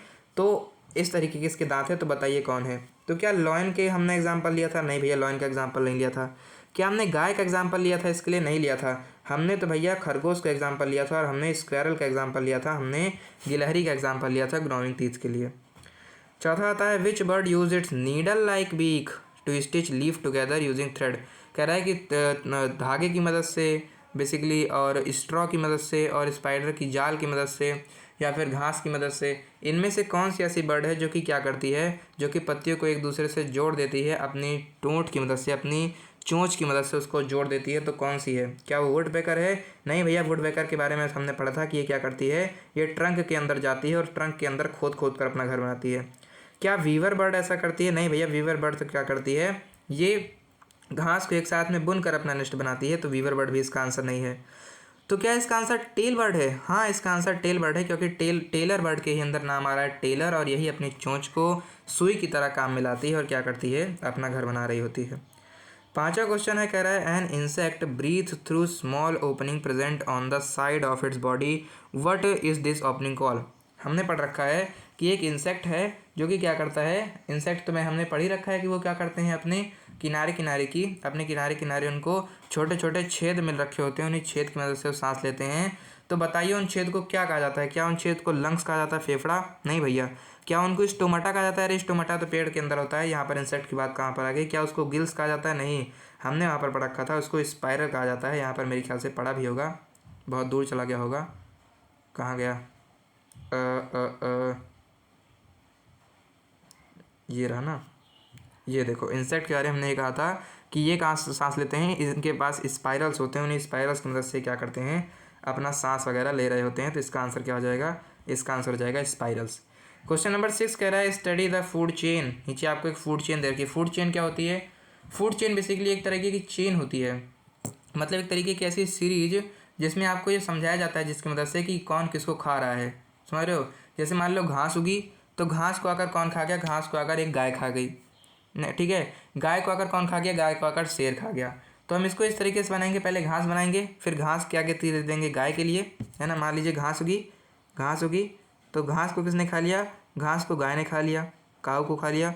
और काऊ को किसने खा लिया? काऊ को लॉयन ने खा लिया। तो इस तरीके से जो हमने लाइन बना दी, इस तरीके से जो हमने इसको दर्शा दिया, हमने इसको दिखा दिया, यही है आपका क्या, यही है आपका वो फूड चेन, इसी का फूड चेन कहते हैं। तो यहाँ पर आपको एक फूड चेन दे रखी है, ये बहुत स्पेशल क्वेश्चन है जिसके बारे में आपको अलग से बता देता हूँ। तो यहाँ पर आपको एक फूड चेन दे रखी है और कह रहा है कि इस फूड चेन में से सबसे पहले घास होगी, घास को ग्रास होपर ने खाया, यानी कीड़े ने खाया, कीड़े को मेढक ने खाया, मेढक को सांप ने खाया, सांप को बाज ने खाया, ठीक है। तो ये आप देख लें, इस तरीके से खाने का प्रोसेस चला। कह रहा है कि अगर हम इसमें से क्या करें, इसमें से बीच के मेढक को हटा दें, बीच में मेढक को हटा दें, तब इनमें से नीचे में दी गई वैसे चीज़ में से क्या होगा। तो इसके लिए मैं आपको एक कॉन्सेप्ट बता दूं। फूड चेन के लिए आपसे क्वेश्चन पूछा जाएगा, तो इस कॉन्सेप्ट को याद रखना कि फूड चेन के अंदर से आपको ज़्यादा बहुत मुश्किल सवाल पूछा ही नहीं जा सकता। फूड चेन के अंदर से आपको बहुत एक आसान सवाल पूछेगा, और यही एक सवाल पूछेगा कि इनमें से मान लो मैंने इसको हटा दिया तो क्या होगा। तो जब भी आपको पूछे कि मान लो मैंने क्या लिख दिया, मैंने लिख दिया मोहन, मोहन के आगे लिख दिया सोहन, और सोहन के आगे लिख दिया मैंने रोहन, ठीक है, रोहन, ठीक है, रोहन। तो इनमें से यही है कि इनमें से क्वेश्चन वाला हर बार ये पूछेगा कि अगर मैं इनमें से सोहन को हटा दूं तो क्या होगा, ठीक है। तो इनमें आपको यही एक कॉन्सेप्ट याद रखना है कि अगर आप बीच वाले को हटा देंगे तो यही एक चीज़ होगी कि जो उससे पहले वाला है वो बढ़ जाएगा, और उसके बाद वाला जो है वो घट जाएगा। कैसे कैसे मैं बताता हूँ। जैसे हमने लिखा था ग्रास, और हमने लिखा था काऊ, फिर हमने लिखा था लायन। तो कह रहा है अगर मान लो हमने गाय को हटा दिया बीच में से, तो अगर गाय को हटा देंगे तो घास को खाने वाला तो कोई बचेगा ही नहीं। तो जब घास खाने वाला कोई नहीं बचेगा तो घास बढ़ जाएगी, और लॉयन बेचारा भूखा ही मर जाएगा, क्योंकि शेर को खाने के लिए कुछ मिलेगा ही नहीं, तो लॉयन घट जाएगा, यानी घास बढ़ जाएगी, लॉयन घट जाएगा। तो यही कॉन्सेप्ट यहाँ पर भी लगेगा। अगर हम फ्रॉग को हटा दें तो फ्रॉग के पहले कौन है? फ्रॉग के पहले ग्रास ओपर, तो ग्रास ओपर बहुत सारे बढ़ जाएंगे, क्योंकि ग्रास ओपर को खाने वाला कोई बचेगा ही नहीं। और इनके बाद है स्नेक। स्नेक क्या होंगे? स्नेक घट जाएंगे, क्योंकि स्नेक को खाने के लिए वो मेढक बचेगा ही नहीं। ठीक है, तो देखो इनमें से कौन सा ऑप्शन मिल रहा है। दोनों में से कोई एक ऑप्शन आपको मिलेगा, उसी को आपको टिक मार देना है। कह रहा है ग्रास ओपर विल डिक्रीज, ग्रास ओपर घट जाएंगे, ग्रास ओपर उल्टा बढ़ जाएंगे, तो ए वाला तो गलत हो गया। स्नेक विल इंक्रीज, क्या स्नेक बढ़ जाएंगे? स्नेक घट जाएंगे। भैया क्या उल्टी उल्टी बातें बता रहे हो? स्नेक को खाने के लिए बचेगा ही नहीं, कुछ तो बढ़ेगा कैसे? हो तो घट जाएगा। ग्रास ओपर की जो पॉपुलेशन है वो बढ़ जाएगी। ये बात इसने क्या कह दी? बिल्कुल सही कह दी कि जब ग्रास ओपर को खाने के लिए बचेगा ही नहीं फ्रॉग, तो ग्रास ओपर की जो पॉपुलेशन है वो बहुत ज़्यादा बढ़ जाएगी। अब आता है क्वेश्चन नंबर 7। क्वेश्चन नंबर 7 कह रहा है कि which nutrient group acts as the body primary energy reservoir. रुक, मैं एक बार टाइम देख लूँ ऐसे। ओ भाई साहब, रुक जाओ। ऑल राइट, तो अब हम लोग देखते हैं क्वेश्चन नंबर 7। कुछ ही क्वेश्चन बचे हैं, बाद में आपकी छुट्टी कर देंगे। इसके बाद कुछ देर का रेस्ट कर लेना यार, 1-2 दिन का रेस्ट कर लेना। लंबी क्लास ले लियो तो क्या हो गया। कह रहा है क्वेश्चन नंबर 7 कह रहा है which nutrient group acts as the body primary energy reservoir and plant warmth provide warmth but should be consumed in limited quantity. कह रहा है नीचे आपको 4 तरीके की चीज़ें दे रखी हैं, क्योंकि जब हम फूड के बारे में पढ़ रहे थे तो हमने कार्बोहाइड्रेट, फैट, विटामिन, मिनरल सब के बारे में पढ़ रखा था। तो यहाँ पर हमने ये भी पढ़ा था, मतलब यहाँ पर मैंने आपको ये बताया था कि इनमें से एक तरीके का वो फूड है जो कि एनर्जी गिविंग फूड है, जो कि आपको एनर्जी देता है, आपके शरीर को गर्म भी रखता है, और साथ ही साथ हाँ एनर्जी वगैरह देता है। लेकिन आपको ध्यान इसमें ये देना है कि इसमें आपको इस चीज़ को बहुत लिमिटेड अमाउंट में लेना है। जैसे मैंने आपको चीज़ का एग्जांपल दिया था, मैंने आपको बटर का एग्जांपल दिया था कि अगर लिमिटेड अमाउंट में नहीं लिया, या फिर जिस अमाउंट में लिया उसको पचा नहीं पाए, घर पे बैठ गए खा कर बटर, तो फिर क्या होगा? आपकी हार्ट में प्रॉब्लम हो सकती है। तो इनमें से कौन सा वाला था? क्या आप बता सकते हैं? नहीं बता पाओगे तो मत बताओ भाई, मैं तो बता दूँगा। जो ऑप्शन नंबर सी था, फैट है ना, घी वगैरह से आपको फैट मिलता है, और अगर इस फैट को आप नहीं बचा पाए तो आपको दिक्कत हो जाएगी। क्वेश्चन नंबर 8 कह रहा है कि विच type of house is best suit. अरे सर जी, हाउस वाला तो हमने अच्छे से पढ़ रखा था। कह रहा है which type of house is best suited for region that experience frequent heavy rain and flooding. मतलब वो जगह जहाँ पर बहुत ज़्यादा बाढ़ आती है, बहुत ज़्यादा बारिश होता है, वहाँ पर किस तरीके का हाउस सबसे अच्छा होगा? तो ना इग्लू होगा, ना कारवा होगा, ना हाउस बोट होगा। स्टिल्ट हाउस मैंने कहा था बहुत इंपॉर्टेंट है। ये देखो सवाल आ भी गया। तो स्टिल्ट हाउस जो होते हैं यहाँ के लिए बहुत ज़्यादा इंपॉर्टेंट होते हैं, क्योंकि यहाँ पर नीचे बम्बू लगे होते हैं, जिससे आपका जो पानी है वो नीचे से निकल जाएगा, आपके घर पर नहीं लड़ेगा। जो सिल्क फाइबर है वो आपको पता यहाँ पर नहीं दिया, लेकिन बता दूँ सिल्क फाइबर एक क्या होती है, सिल्क वॉर्म नाम का एक इंसेक्ट होता है, जिसको पेड़ पर, शहतूत का पेड़ होता है, उस पर उसको पाला जाता है। तो वो उसकी लाइफ की एक स्टेज आती है, उसी लाइफ की स्टेज पर क्या होता है, उससे वो सिल्क बनाता है और उसी सिल्क को ले लिया जाता है। तो इसमें कौन सी ऐसी लाइफ स्टेट है? सबसे पहले एग आता है, तो एग से तो भाई क्या ही मिलेगा। फिर उसके बाद क्या एग से मिलेगा? नहीं। क्या एडल्ट मोथ से मिलेगा? एडल्ट मोथ में भी कुछ नहीं मिलेगा। Pupa without thread. अरे भैया विदाउट थ्रेड वाले प्यूपा का हम क्या करेंगे? हमको तो चाहिए क्या? हमको चाहिए कैटरपिलर या लावा, क्योंकि इसी के अंदर कोकून मिलता है, उसी कोकून को हम बाहर निकाल लेंगे, है ना। प्रोसेस आपको क्लास 7 में अच्छे से पढ़ने को मिलेगा कि इसके अंदर कोकून होता है, उस कोकून को हम निकाल लेते हैं। फिर उसके बाद उसको बेसिकली धोकर उसमें से कोकून जो होता है उसमें से धागे को अलग अलग निकाल लेते हैं। क्वेश्चन नंबर 10 कह रहा है water droplet seen on the outer surface of glass. ये सब हटाओ। मान लो कि एक ठंडा ठंडा पानी का ग्लास आप लेकर आओ। भाई जा लेकर आ यार, तू सुनता नहीं है मेरी बात। जा लेकर आ पानी जा जा जा रुका हूँ। अच्छा मैं रुका हूँ, जा पानी लेकर आ, एक गिलास लेकर आ, उसमें ठंडा ठंडा पानी डाल। रुका हूँ, जा जा। आ गया? चल ठीक है। तो अब इस पानी में, तो इस ग्लास में तूने पानी ले रखा है, और ये देख ग्लास के बाहर बाहर क्या हो रहा है। ग्लास के बाहर बाहर कुछ आप उसमें हाथ लगाएगा तो देख, उस पर तुझको पानी पानी सा दिख रहा है, पानी पानी सा दिख रहा है भैया। तो क्या इसका मतलब ये है कि आपका ग्लास फूटा हुआ है? ऐसा बिल्कुल भी नहीं है। ये ऐसा इसलिए नहीं है क्योंकि इसमें पीछे कॉन्सेप्ट ये काम कर रहा है कि जब आपने उसके अंदर ठंडा पानी डाला तो उसकी ठंडक के कारण, पानी के ग्लास के अंदर वाली पानी की ठंडक के कारण जो ग्लास के बाहर गैस की फॉर्म में हवा थी, वो जब ग्लास से लड़ी तो उसकी ठंडक में आकर वो भी ठंडी हो गई। और मुझे तो आपको सबको पता है कि जब हम वेपर को, जब हम भाप को क्या करेंगे, ठंडा करेंगे, तो आपका क्या बन जाएगा? पानी बन जाएगा। तो वही आपके ग्लास के बाहर आपको पानी की तरह देखने को मिल रहा है। तो यहाँ पर आपका ऑप्शन नंबर बी सही हो जाएगा। और यहाँ पर क्या कह रहा है, तो कह रहा है ये जो आपको पानी के सामने देखने को मिला, ये पानी की किस कारण से आपको ये देखने को मिला, क्योंकि पानी के साथ ऐसा क्या हो गया जिसके कारण आपको ये देखने को यहाँ पर मिल रहा है। ठीक है, ठीक है, ठीक है। तो आप क्या बता पाएंगे, इसमें बता पाएंगे? तो हाँ, मैं कह सकता हूँ कि अगर मेल्टिंग होती तो बर्फ़ जो थी पानी बन जाती, इवेपोरेशन होता तो जो पानी था ऊपर उठ जाता, बॉइलिंग होता तो जो पानी था वो उबल के बाहर चला जाता, लेकिन यहाँ पर जो गैस है वो पानी बन गया है। तो यहाँ पर ऑप्शन नंबर बी कंडेंसेशन हो रहा है। क्वेश्चन नंबर 11 कह रहा है which gas makes of the maximum percentage exposure, मतलब कह रहा है कि जो हमारा एटमॉस्फेयर है यानी हमारे जो बाहर एयर है, यहाँ पर मैंने आपको बताया था कि सबसे ज़्यादा गैस कौन सी होती है, 78% अराउंड होती है। कौन सी गैस है? क्या वो ऑक्सीजन है? नहीं सर जी, ऑक्सीजन तो 21% है, 78% नहीं है। 78% तो हमारी नाइट्रोजन है और सबसे ज़्यादा नाइट्रोजन ही है। क्वेश्चन नंबर 12 कह रहा है which of the following object has a fixed volume but not a fixed shape. Liquid के अंदर हमने इस चीज़ को पढ़ रखा था। लिक्विड के अंदर ये देखो, लिक्विड के अंदर हमने इस चीज़ को पढ़ रखा था कि लिक्विड ऐसा है जिसका वॉल्यूम तो फिक्स है लेकिन उसका शेप नहीं फिक्स है। तो हमने इसको किसके अंदर पढ़ रखा था? हमने इसको लिक्विड के अंदर पढ़ रखा था। तो क्या मैं यहाँ पर आकर लिक्विड को टिक मार सकता हूँ क्योंकि इसका वॉल्यूम फिक्स है लेकिन शेप फिक्स नहीं है। तो यहाँ पर लिक्विड फॉर्म में कौन है? क्या आपका लकड़ी का ब्लॉक लिक्विड फॉर्म में? नहीं। क्या आपकी हवा लिक्विड फॉर्म में है? नहीं। आपका जो दूध है ये लिक्विड फॉर्म में है, हाँ दूध लिक्विड फॉर्म में है, तो मैं दूध को ही टिक मार दूंगा। 13 वाला कह रहा है आयरन टेक एक्सपोर्टमेटली कितना, ठीक है, जो अर्थ है, मैं आयरन बोल रहा हूँ सॉरी, कह रहा है कि जो हमारी अर्थ है ये रोटेशन करती है ना सूर्य के किनारे किनारे। तो ये जो सूर्य के किनारे किनारे रोटेशन करती है, नहीं सूर्य के किनारे किनारे रोटेशन नहीं करती, अपने ही एक्सेस पर घूमती है ना गोल गोल, तो ये घूमने में कितना टाइम लेती है और इसके टाइम लेने के कारण क्या होता है आपको बता देना है। तो मैंने आपको शुरुआत में सबसे पहले ये बताया था कि ये क्या करती है, 24 घंटे लेती है उसमें घूमने के लिए और उसी घूमने के कारण दिन और रात होती है। और अच्छे से इस कॉन्सेप्ट को समझना है तो तुम मुझे कमेंट सेक्शन में बता देना, मैं इसको लेकर आ जाऊँगा। डे एन लिख देता हूँ, ठीक है, दिन और रात होता है। 14 वाला क्वेश्चन कह रहा है at what time of the day will a stick placed vertically आना, ठीक है, अगर मैं अपनी आंगन में एक लकड़ी के डंडे को ले जाऊँ और इसे खड़ा कर दूँ तो दिन का ऐसा कौन सा टाइम होगा जहाँ पर मुझे उसके सबसे शॉर्टेस्ट परछाई देखने को मिलेगी। तो मैंने आपको बताया था कि सुबह सबसे बड़ी होगी, शाम को सबसे बड़ी होगी, लेकिन दोपहर के टाइम पर एकदम करेक्ट दोपहर 12 बजे क्या होगी, उसकी जो परछाई वो सबसे कम होगी। ठीक है, अब आता है इसमें से ऐसी कौन सी फोर्स है, अगर मान लो मेरी गाड़ी है उसको मैंने सबसे ऊपर ढलान पर रखा और वहाँ से छोड़ दिया तो कहीं ना कहीं जाकर रुकेगी। तो कहीं ना कहीं जाकर रुक क्यों गई?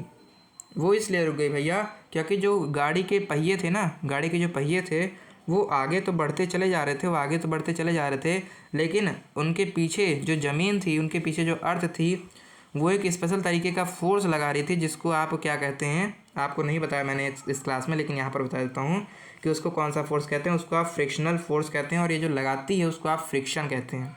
ठीक है, ठीक है। अभी अगर आप अपने हाथ को उधर की साइड रगड़ेंगे तो आपका जो हाथ नीचे से आपको लगेगा कि पीछे कोई चीज़ खींच रही है, या फिर आपका हाथ नीचे रगड़ेगा, किस कारण रगड़ेगा? क्योंकि आपका जो टेबल है वो क्या कर रहा है, वो फ्रिक्शनल फोर्स लगा रहा है।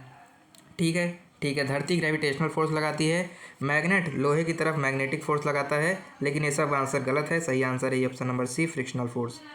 अब आपके बेसिक क्वेश्चन खत्म हो गए हैं। अब आते हैं हम लोग अचीवर सेक्शन की तरफ, यानी हॉट्स यानी हाई ऑर्डर थिंकिंग स्किल, ऐसे क्वेश्चन जिनके अंदर आपको थोड़ा ज़्यादा दिमाग लगाना है, और इन्हीं के दिमाग लगाने वाले क्वेश्चन को ही तो हम अचीवर सेक्शन कहते हैं भाई। तो केवल 5 क्वेश्चन बचे हैं, इसके बाद हम आपको छुट्टी दे देंगे। अराउंड 100 मिनट में आपकी छुट्टी हो जाएगी, 1.5 घंटे के अंदर। सोचो एक सिंगल क्लास में मैंने आपका पूरा क्लास थर्ड खत्म कर दिया। अब आते हैं 16 क्वेश्चन की तरफ। ये है कौन सा क्वेश्चन? ये कह रहा है कि नीचे आपको 2 स्टेटमेंट दे रखी है और इनमें से जो सही है उसी को आपको मतलब इनमें से बता देना है कि पहला सही है दूसरा गलत है, दूसरा सही है पहला गलत है, दोनों सही है दोनों गलत है, इसमें से आपको बता देना है। तो देखो पहला वाला कह रहा है कि जो बर्ड है वो किस लिए फ्लाई कर पाती हैं? वो इसलिए फ्लाई कर पाती हैं क्योंकि पहली बात तो उनके पास पंख हैं। ये बात तो बिल्कुल सही कह दी भाई, पंखों का कारण ही तोड़ती है। क्या पंछियों जो पक्षी है उनका हड्डी खोखली होती है? ये क्या उल्लू वाली बात कर दी भाई। अगर वो उड़ पा रही है तो क्या उनकी हड्डियों को खोखली बता दोगे? ऐसा बिल्कुल भी नहीं है। पक्षियों की जो हड्डी है वो खोखली नहीं होती, भले उनके पास पंख होते हैं लेकिन उनकी हड्डी खोखली नहीं होती। तो ऑप्शन स्टेटमेंट नंबर ए पहले ही गलत हो गया, तो ऑप्शन नंबर सी सही हो गया। यानी दूसरा वाला सही है। क्या सही है? कि चाहे वो ऑस्ट्रिच हो, चाहे वो कीवी हो, चाहे पेंगुइन हो, ऐसी बर्ड है जो कि उड़ नहीं सकती। तो ये दूसरा वाला स्टेटमेंट सही है, पहला वाला गलत है। क्वेश्चन नंबर 17 कह रहा है कि नीचे आपको मैच करना है ना, ये तो आपने बहुत ज़्यादा कर रखा है अपने स्कूल में कि मैच द फॉलोइंग, इसको एक दूसरे से मैच कर दो। तो यहाँ पर हमें किस आधार पर मैच करना है, सांस लेने के आधार पर, कि कौन सा जीव किससे सांस लेता है। तो इनमें फिश वाला तो हमको नहीं पता, लेकिन कॉकरोच वाला हमको पता है कि कॉकरोच के किनारे किनारे छेद होते हैं, उस छेद की मदद से वो सांस लेता है। तो यहाँ पर हमारा कौन सा कट गया, हमारा यहाँ पर R का 1 आएगा तो R3 वाला कट गया और यहाँ पर R2 वाला कट गया। बचा कौन सा, बचा ये A वाला और D वाला। तभी हमें कोई दूसरा भी देखना पड़ेगा। तो यहाँ पर हमने फ़िश के बारे में सर जी पढ़ रखा है कि जो फ़िश होती है ये गिल से सांस लेती है। तो P का यहाँ पर 4 है तो ये भी कट गया, बचा आपका P का 2, यानी ऑप्शन नंबर A सही हो जाएगा। इसको देखकर हम यही बता सकते हैं कि जो ये हमारी डॉल्फिन है अपने लंग से सांस लेती है और जो हमारा अर्थवॉर्म है अपनी स्किन से सांस लेता है। तो A वाला सही हो जाएगा। इसी की मदद से आप और भी आंसर निकाल लेंगे। अब केवल 2-3 क्वेश्चन बचे हैं, देख लो और छुट्टी हो जाएगी तुम्हारी। क्या कह रहा है क्वेश्चन, कह रहा है कि लुक एट द, ठीक है, नीचे आपको एक एक्सपेरिमेंट दे रखा है। एक्सपेरिमेंट करने के लिए हमने क्या लिया, हमने 100 ml पानी ले लिया 2 गिलास में। पहले को हमने 25 डिग्री सेल्सियस पर गर्म किया, दूसरे को 80 डिग्री सेल्सियस पर गर्म किया। इसके अंदर अगर हम चीनी मिलाएंगे तो किसमें चीनी ज़्यादा मिल जाएगी, किसमें चीनी जल्दी मिल जाएगी। तो जो हमको पता है कि चीनी में सबसे पहले तो दोनों मिलेगी, लेकिन जल्दी चीनी किसमें, उसमें मिलेगी जिसमें जो पानी ज़्यादा गर्म होगा, क्योंकि जो पानी ज़्यादा गर्म होगा उस पानी के अंदर स्पेस ज़्यादा हो जाएंगे, पानी दूर हो जाएंगे। तो उस दूर पानी के स्पेस के अंदर आपको क्या मिल जाएगा, उसके अंदर आपको छोटी छोटी जो चीनी के टुकड़े हैं उनको बैठने की जगह मिल जाएगी। तो यानी पानी जितना ज़्यादा गर्म होगा उसके अंदर उतना ही ज़्यादा चीनी समा पाएगी। तो ये दोनों तो बराबर ही हैं, तो इससे कोई फ़र्क नहीं पड़ेगा। फ़र्क पड़ेगा टेम्परेचर से। तो ज़्यादा टेम्परेचर 25 डिग्री सेल्सियस, ज़्यादा टेम्परेचर 80 डिग्री सेल्सियस का है। तो बीकर वाई जो है इसके अंदर पानी क्या होगा, इसके अंदर पानी कुछ ज़्यादा जल्दी भरेगा, क्योंकि इसके अंदर टेम्परेचर ज़्यादा है, इसीलिए इसके अंदर सॉल्युबिलिटी जो है वो बढ़ जाएगी। अब आते हैं सेकंड लास्ट क्वेश्चन की तरफ। ये कह रहा है कि 3 ग्रुप है, एक है ग्रुप X, एक है ग्रुप Y और एक है ग्रुप Z। इन तीनों का नाम आपको बताना है। इनके एग्जाम्पल आपको दे रखे हैं, नहीं एग्जाम्पल नहीं दे रखे, मतलब इनके बारे में आपको बता रखा है। तो इनके 2 एग्जाम्पल दे रखे हैं, तीसरा एग्जाम्पल आपको बताना रहेगा, ठीक है। तो पहला है नेचुरल प्लांट फाइबर। तो नेचुरल प्लांट फाइबर कौन था, एक था कॉटन, एक था जूट और एक कौन सा था, ये आप बता दीजिए भाई। नेचुरल प्लांट, पहले तो बात तो नेचुरल है और दूसरा वो प्लांट से मिल रहे हैं। तो क्या उसमें तीसरा वाला क्या हो जाएगा, तीसरा वाला क्या हो जाएगा, क्या तीसरा वाला उसमें लिनन हो जाएगा। भूल जाते हो यार तुम, तीसरा वाला लिनन हो जाएगा ना। तो देख लो ए में लिनन कहाँ है, ना इसमें है और ना इसमें है, तो बचा ए और डी। अब दूसरा है कौन सा, दूसरा है फैक्ट्री के अंदर बनने वाले सिंथेटिक फाइबर। तो इसके अंदर हमने नाइलॉन पढ़ा था, इसके अंदर हमने पॉलिएस्टर पढ़ा था और क्या इसके अंदर हमने एक्रिलिक पढ़ रखा था। तो हाँ भैया, यहाँ पर वूल भी कट गया तो ये भी कट गया, फिर से ऑप्शन नंबर ए सही हो जाएगा, एक्रिलिक। और इससे मुझे ये भी पता चल गया कि जो एनिमल फाइबर है उसमें एक तो सिल्क है जो कि कीड़े से बनता है और दूसरा होता है वूल जो कि हमें हमारी भेड़ों की मदद से मिलता है। तो यहाँ पर सही था ये वाला आंसर, बिल्कुल ही सही था। तो अब हो गया ए वाला सही। अब आते हैं लास्ट क्वेश्चन की तरफ। इजी क्वेश्चन है जो कि कह रहा है कि इनमें से मून का ऐसा कौन सा, ठीक है, मतलब इसमें से कौन सा ऐसा मून बनेगा जब मून जो होगा उस पर सन और अर्थ के बीच में आ जाएगा और मून पर क्या होगी, अर्थ के सामने वो होगा, मतलब अर्थ के सामने मून होगा और उसके ऊपर पीछे से क्या पड़ रही होगी, सूर्य की परछाई पड़ रही होगी। तो इसमें अगर आपको ये सब नहीं समझ में आया तो आखिरी में हिंट दे दिए हैं कि इस समय पर जो सूर्य वो चंद्रमा होगा वो हमसे क्या होगा, इनविजिबल होगा, यानी हमको दिखाई नहीं देगा। तो मुझको पता है भैया जो न्यू मून होता है इसके अंदर हमको चंद्रमा बिल्कुल भी नहीं दिखाई देता। उसके बाद जो क्रेसेंट होता है इसके अंदर थोड़ा दिखाई देता है, फिर हाफ मून के अंदर आधा दिखाई देता है, गिबस के अंदर ज़्यादा दिखाई देता है और फुल मून के अंदर तो पूरा का पूरा चांद हमें हमारा दिख रहा होता है। लेकिन न्यू मून के अंदर अमावस्या होती है और यहाँ पर हमको चांद हमारा नहीं दिख रहा होता है। यहाँ से आपके सारे कॉन्सेप्ट और आपके सारे क्वेश्चन ख़त्म हो चुके हैं। जो बच्चे थोड़ा बहुत कंफ्यूज हैं क्वेश्चन को लेकर और इसकी अच्छी डिटेल एक्सप्लेनेशन चाहते हैं तो यहाँ पर आपको आंसर की दे रखी है, आप इसको देख सकते हैं और इसका स्क्रीनशॉट भी ले सकते हैं अगर आप चाहें तो। ये रही आपकी दूसरे वाले, ये रहा आपका क्वेश्चन नंबर 4 से लेकर क्वेश्चन नंबर 13 तक के लिए और ये रहा आपका क्वेश्चन नंबर 14 से लेकर क्वेश्चन नंबर 20 तक के लिए। तो आप यहाँ पर स्क्रीनशॉट ले सकते हैं, पॉज कर पढ़ सकते हैं अगर आप चाहें तो। और इसके बाद एक इम्पॉर्टेंट चीज़ जो कि आपको बहुत ज़्यादा मदद करेगी, आपने मेरे साथ इतना सारा समय बिताया, आपने मुझे इतना सारा समय दिया, इसलिए मैं आपको एक गिफ्ट देना चाहता हूँ, आपको एक उपहार देना चाहता हूँ। मैं आपको बताना चाहता हूँ वो स्ट्रेटजी जिसकी मदद से आप क्या कर सकते हैं, जिसकी मदद से आप 100% स्कोर कर सकते हैं इस ओलंपियाड के अंदर, अगर आपने मेहनत कर रखी है तो पढ़ाई तो भाई दूसरी साइड है, लेकिन पढ़ाई के साथ साथ आपको यहाँ पर भी दिमाग लगाना पड़ेगा अगर इसको आपको क्रैक करना है। क्या कि आपको उन क्वेश्चन को और भी ज़्यादा ध्यान से देखना है, उन क्वेश्चन को अपना दोस्त मान लेना है जिस क्वेश्चन के अंदर इनकरेक्ट लिख रखा है कि फाइंड द इनकरेक्ट, या फिर कह रहा है which of the following is not, यहाँ पर नॉट लिख रखा है, या फिर फाइंड दिस एक्सेप्ट दिस, यहाँ एक्सेप्ट यानी के बजाय, एक्सेप्ट यानी के बजाय, यानी किस चीज़ को छोड़कर अगर आपसे पूछा है, यानी जिस क्वेश्चन में इनकरेक्ट लिखा है, नॉट लिखा है या एक्सेप्ट लिखा है, इस क्वेश्चन को अपना भाई बहन मानकर, इस क्वेश्चन को अपना दिल मानकर आपको समझना है, इस क्वेश्चन को आपको बहुत ज़्यादा ध्यान से पढ़ना है, ठीक है। वरना अक्सर जो चीज़ होती है हम उसको टिक मार देते हैं। उसके बाद फिर अचीवर सेक्शन के लिए कुछ ज़्यादा ही ध्यान देना, क्योंकि ये ऐसे क्वेश्चन है जो कि आपको तब बचाएंगे जब आप किसी के साथ कंपटीशन में फंस जाएंगे, यानी अगर आपके किसी दूसरे बच्चे के आपके बराबर नंबर आ जाएंगे मान लीजिए, है ना, तब आपको ये बचाएगा। और आपके नंबर कम आ रहे होंगे तो ये आपको 2-2 मार्क्स हर क्वेश्चन के देता है, तो क्या होगा, तब भी आपको बचाएगा। तो अचीवर सेक्शन पर ज़्यादा ध्यान दीजिए। भैया आपने तो बोल दिया ध्यान दीजिए, कैसे ध्यान दें, क्योंकि अचीवर सेक्शन के तो क्वेश्चन बहुत मुश्किल होते हैं। तो इसीलिए तो कह रहा हूँ भाई, इस वीडियो को देखा करो, पूरी वीडियो को देखा करो, जो क्वेश्चन कराया करो। मेरी वीडियो तो कम से कम देख ही लिया करो, आयुष सर की वीडियो भी देखा करो और मेरी वीडियो भी कम से कम देख ही लिया करो, ठीक है। क्योंकि मैं अचीवर सेक्शन को हार्ड सेक्शन नहीं, इंटरेस्टिंग सेक्शन कहता हूँ, क्योंकि इसके अंदर जो क्वेश्चन होते हैं भले आपका टाइम ले लेंगे, भले आपसे मेहनत करवा लेंगे, लेकिन आपको निराश नहीं होने देंगे। अगर आपने इनको समय दिया तो आपको ये आपको आंसर देंगे, और आंसर के साथ साथ आपको 2 नंबर भी दे रहे होंगे। तो अगर आपको अचीवर सेक्शन के क्वेश्चन सॉल्व करने हैं तो आप मेरी वीडियो देखा करिए, आपके क्वेश्चन सॉल्व मैं करवा दिया करूँगा, ठीक है।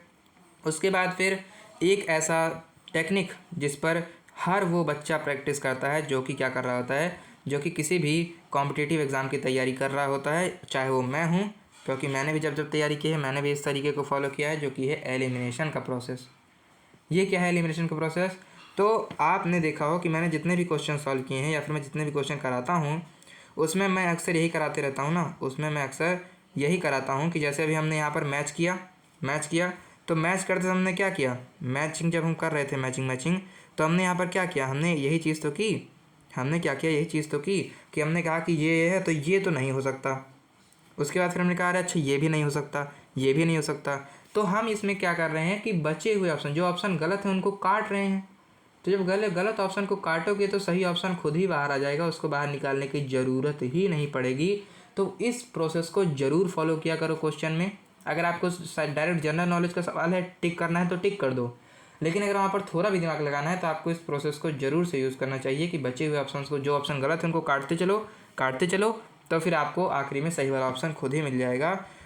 ये था आपका आज की क्लास का सारा कंटेंट, ये था आपका आज की क्लास का सारा माल मसाला।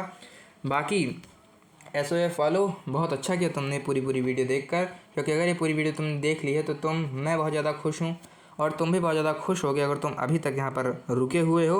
और अगर तुम और भी ज़्यादा खुश होना चाहते हो और चाहते हो कि आपका जो ओलंपियाड है, मतलब इसमें इस बैच को मैं इसलिए लेने के लिए कहता हूँ क्योंकि केवल इसलिए नहीं कि बैच के अंदर बहुत सारी अच्छाई है, इस बैच के अंदर आपको बहुत सारी चीज़ मिलेगी। मैं इस बैच को इसलिए भी लेने के लिए कहता हूँ क्योंकि इस बैच को लेने के बाद, और चाहे जो कोर्स आप लें, उस कोर्स को लेने के बाद होता क्या है कि आपकी तैयारी की जिम्मेदारी आपकी नहीं, आपकी तैयारी की जिम्मेदारी हमारी हो जाती है। जब तक आपने इस कोर्स को नहीं लिया है तब तक ये वीडियो आपके हाथ में है। जो वीडियो मैंने अपलोड कर दी अभी आपके हाथ में है, आप इस वीडियो को देखेंगे या स्किप कर देंगे, या आप इस वीडियो को पूरा देखेंगे, शुरुआत में ही देखकर निकल जाएंगे।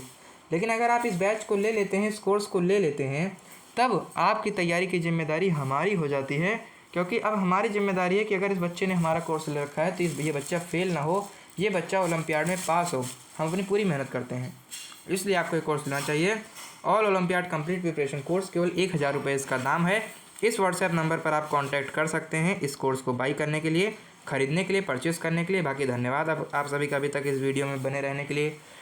लाइक करिए इस वीडियो को अगर आपको वीडियो अच्छी लगी हो। बाकी कमेंट करिए। मैंने इस वीडियो में कोई भी आपको होमवर्क नहीं दिया, क्योंकि मैंने देखा कि आप बहुत देर तक मेहनत किए मेरे साथ, इसीलिए आपको होमवर्क की कोई ज़रूरत नहीं है। लेकिन अगर आपकी क्लास अच्छी लगी या कोई चीज़ समझ में नहीं आई, या फिर आपको चाहिए कि मैं आपको और ज़्यादा डिटेल में बताऊं कि वो दिन रात कैसे होता है, मौसम कैसे बदलते हैं, तब आप मुझे कमेंट सेक्शन में कह सकते हैं इस बात को। बाकी शेयर करिए इस वीडियो को अपने ओलंपियाड प्रिपेयरिंग दोस्तों को, भाइयों को, बहनों को, जो कि ओलंपियाड की तैयारी कर रहे हैं। बाकी सब्सक्राइब करिए इस चैनल को for more content like this, क्योंकि मैं बहुत मेहनत कर रहा हूँ और मैं नहीं चाहता कि मेरे द्वारा मेहनत की गई जो वीडियो है वो मेरे बच्चों तक ही ना पहुँचे। ठीक है, क्योंकि ये सारी मेहनत मैं तुम्हारे लिए ही कर रहा हूँ, और अगर मेरी ये मेहनत तुम्हारे तक पहुँची ही नहीं तो इस मेहनत का कोई मतलब ही नहीं निकलेगा भाई। इसीलिए तुम इस चैनल को सब्सक्राइब कर लो, क्योंकि जब ये वीडियो आए तब ये वीडियो आपको तुरंत आपको दिख जाए। ठीक है, बाकी पढ़ते रहिए। मिलता हूँ किसी नेक्स्ट क्लास में, तब तक के लिए आगे बढ़ते रहिए। बहुत बहुत धन्यवाद।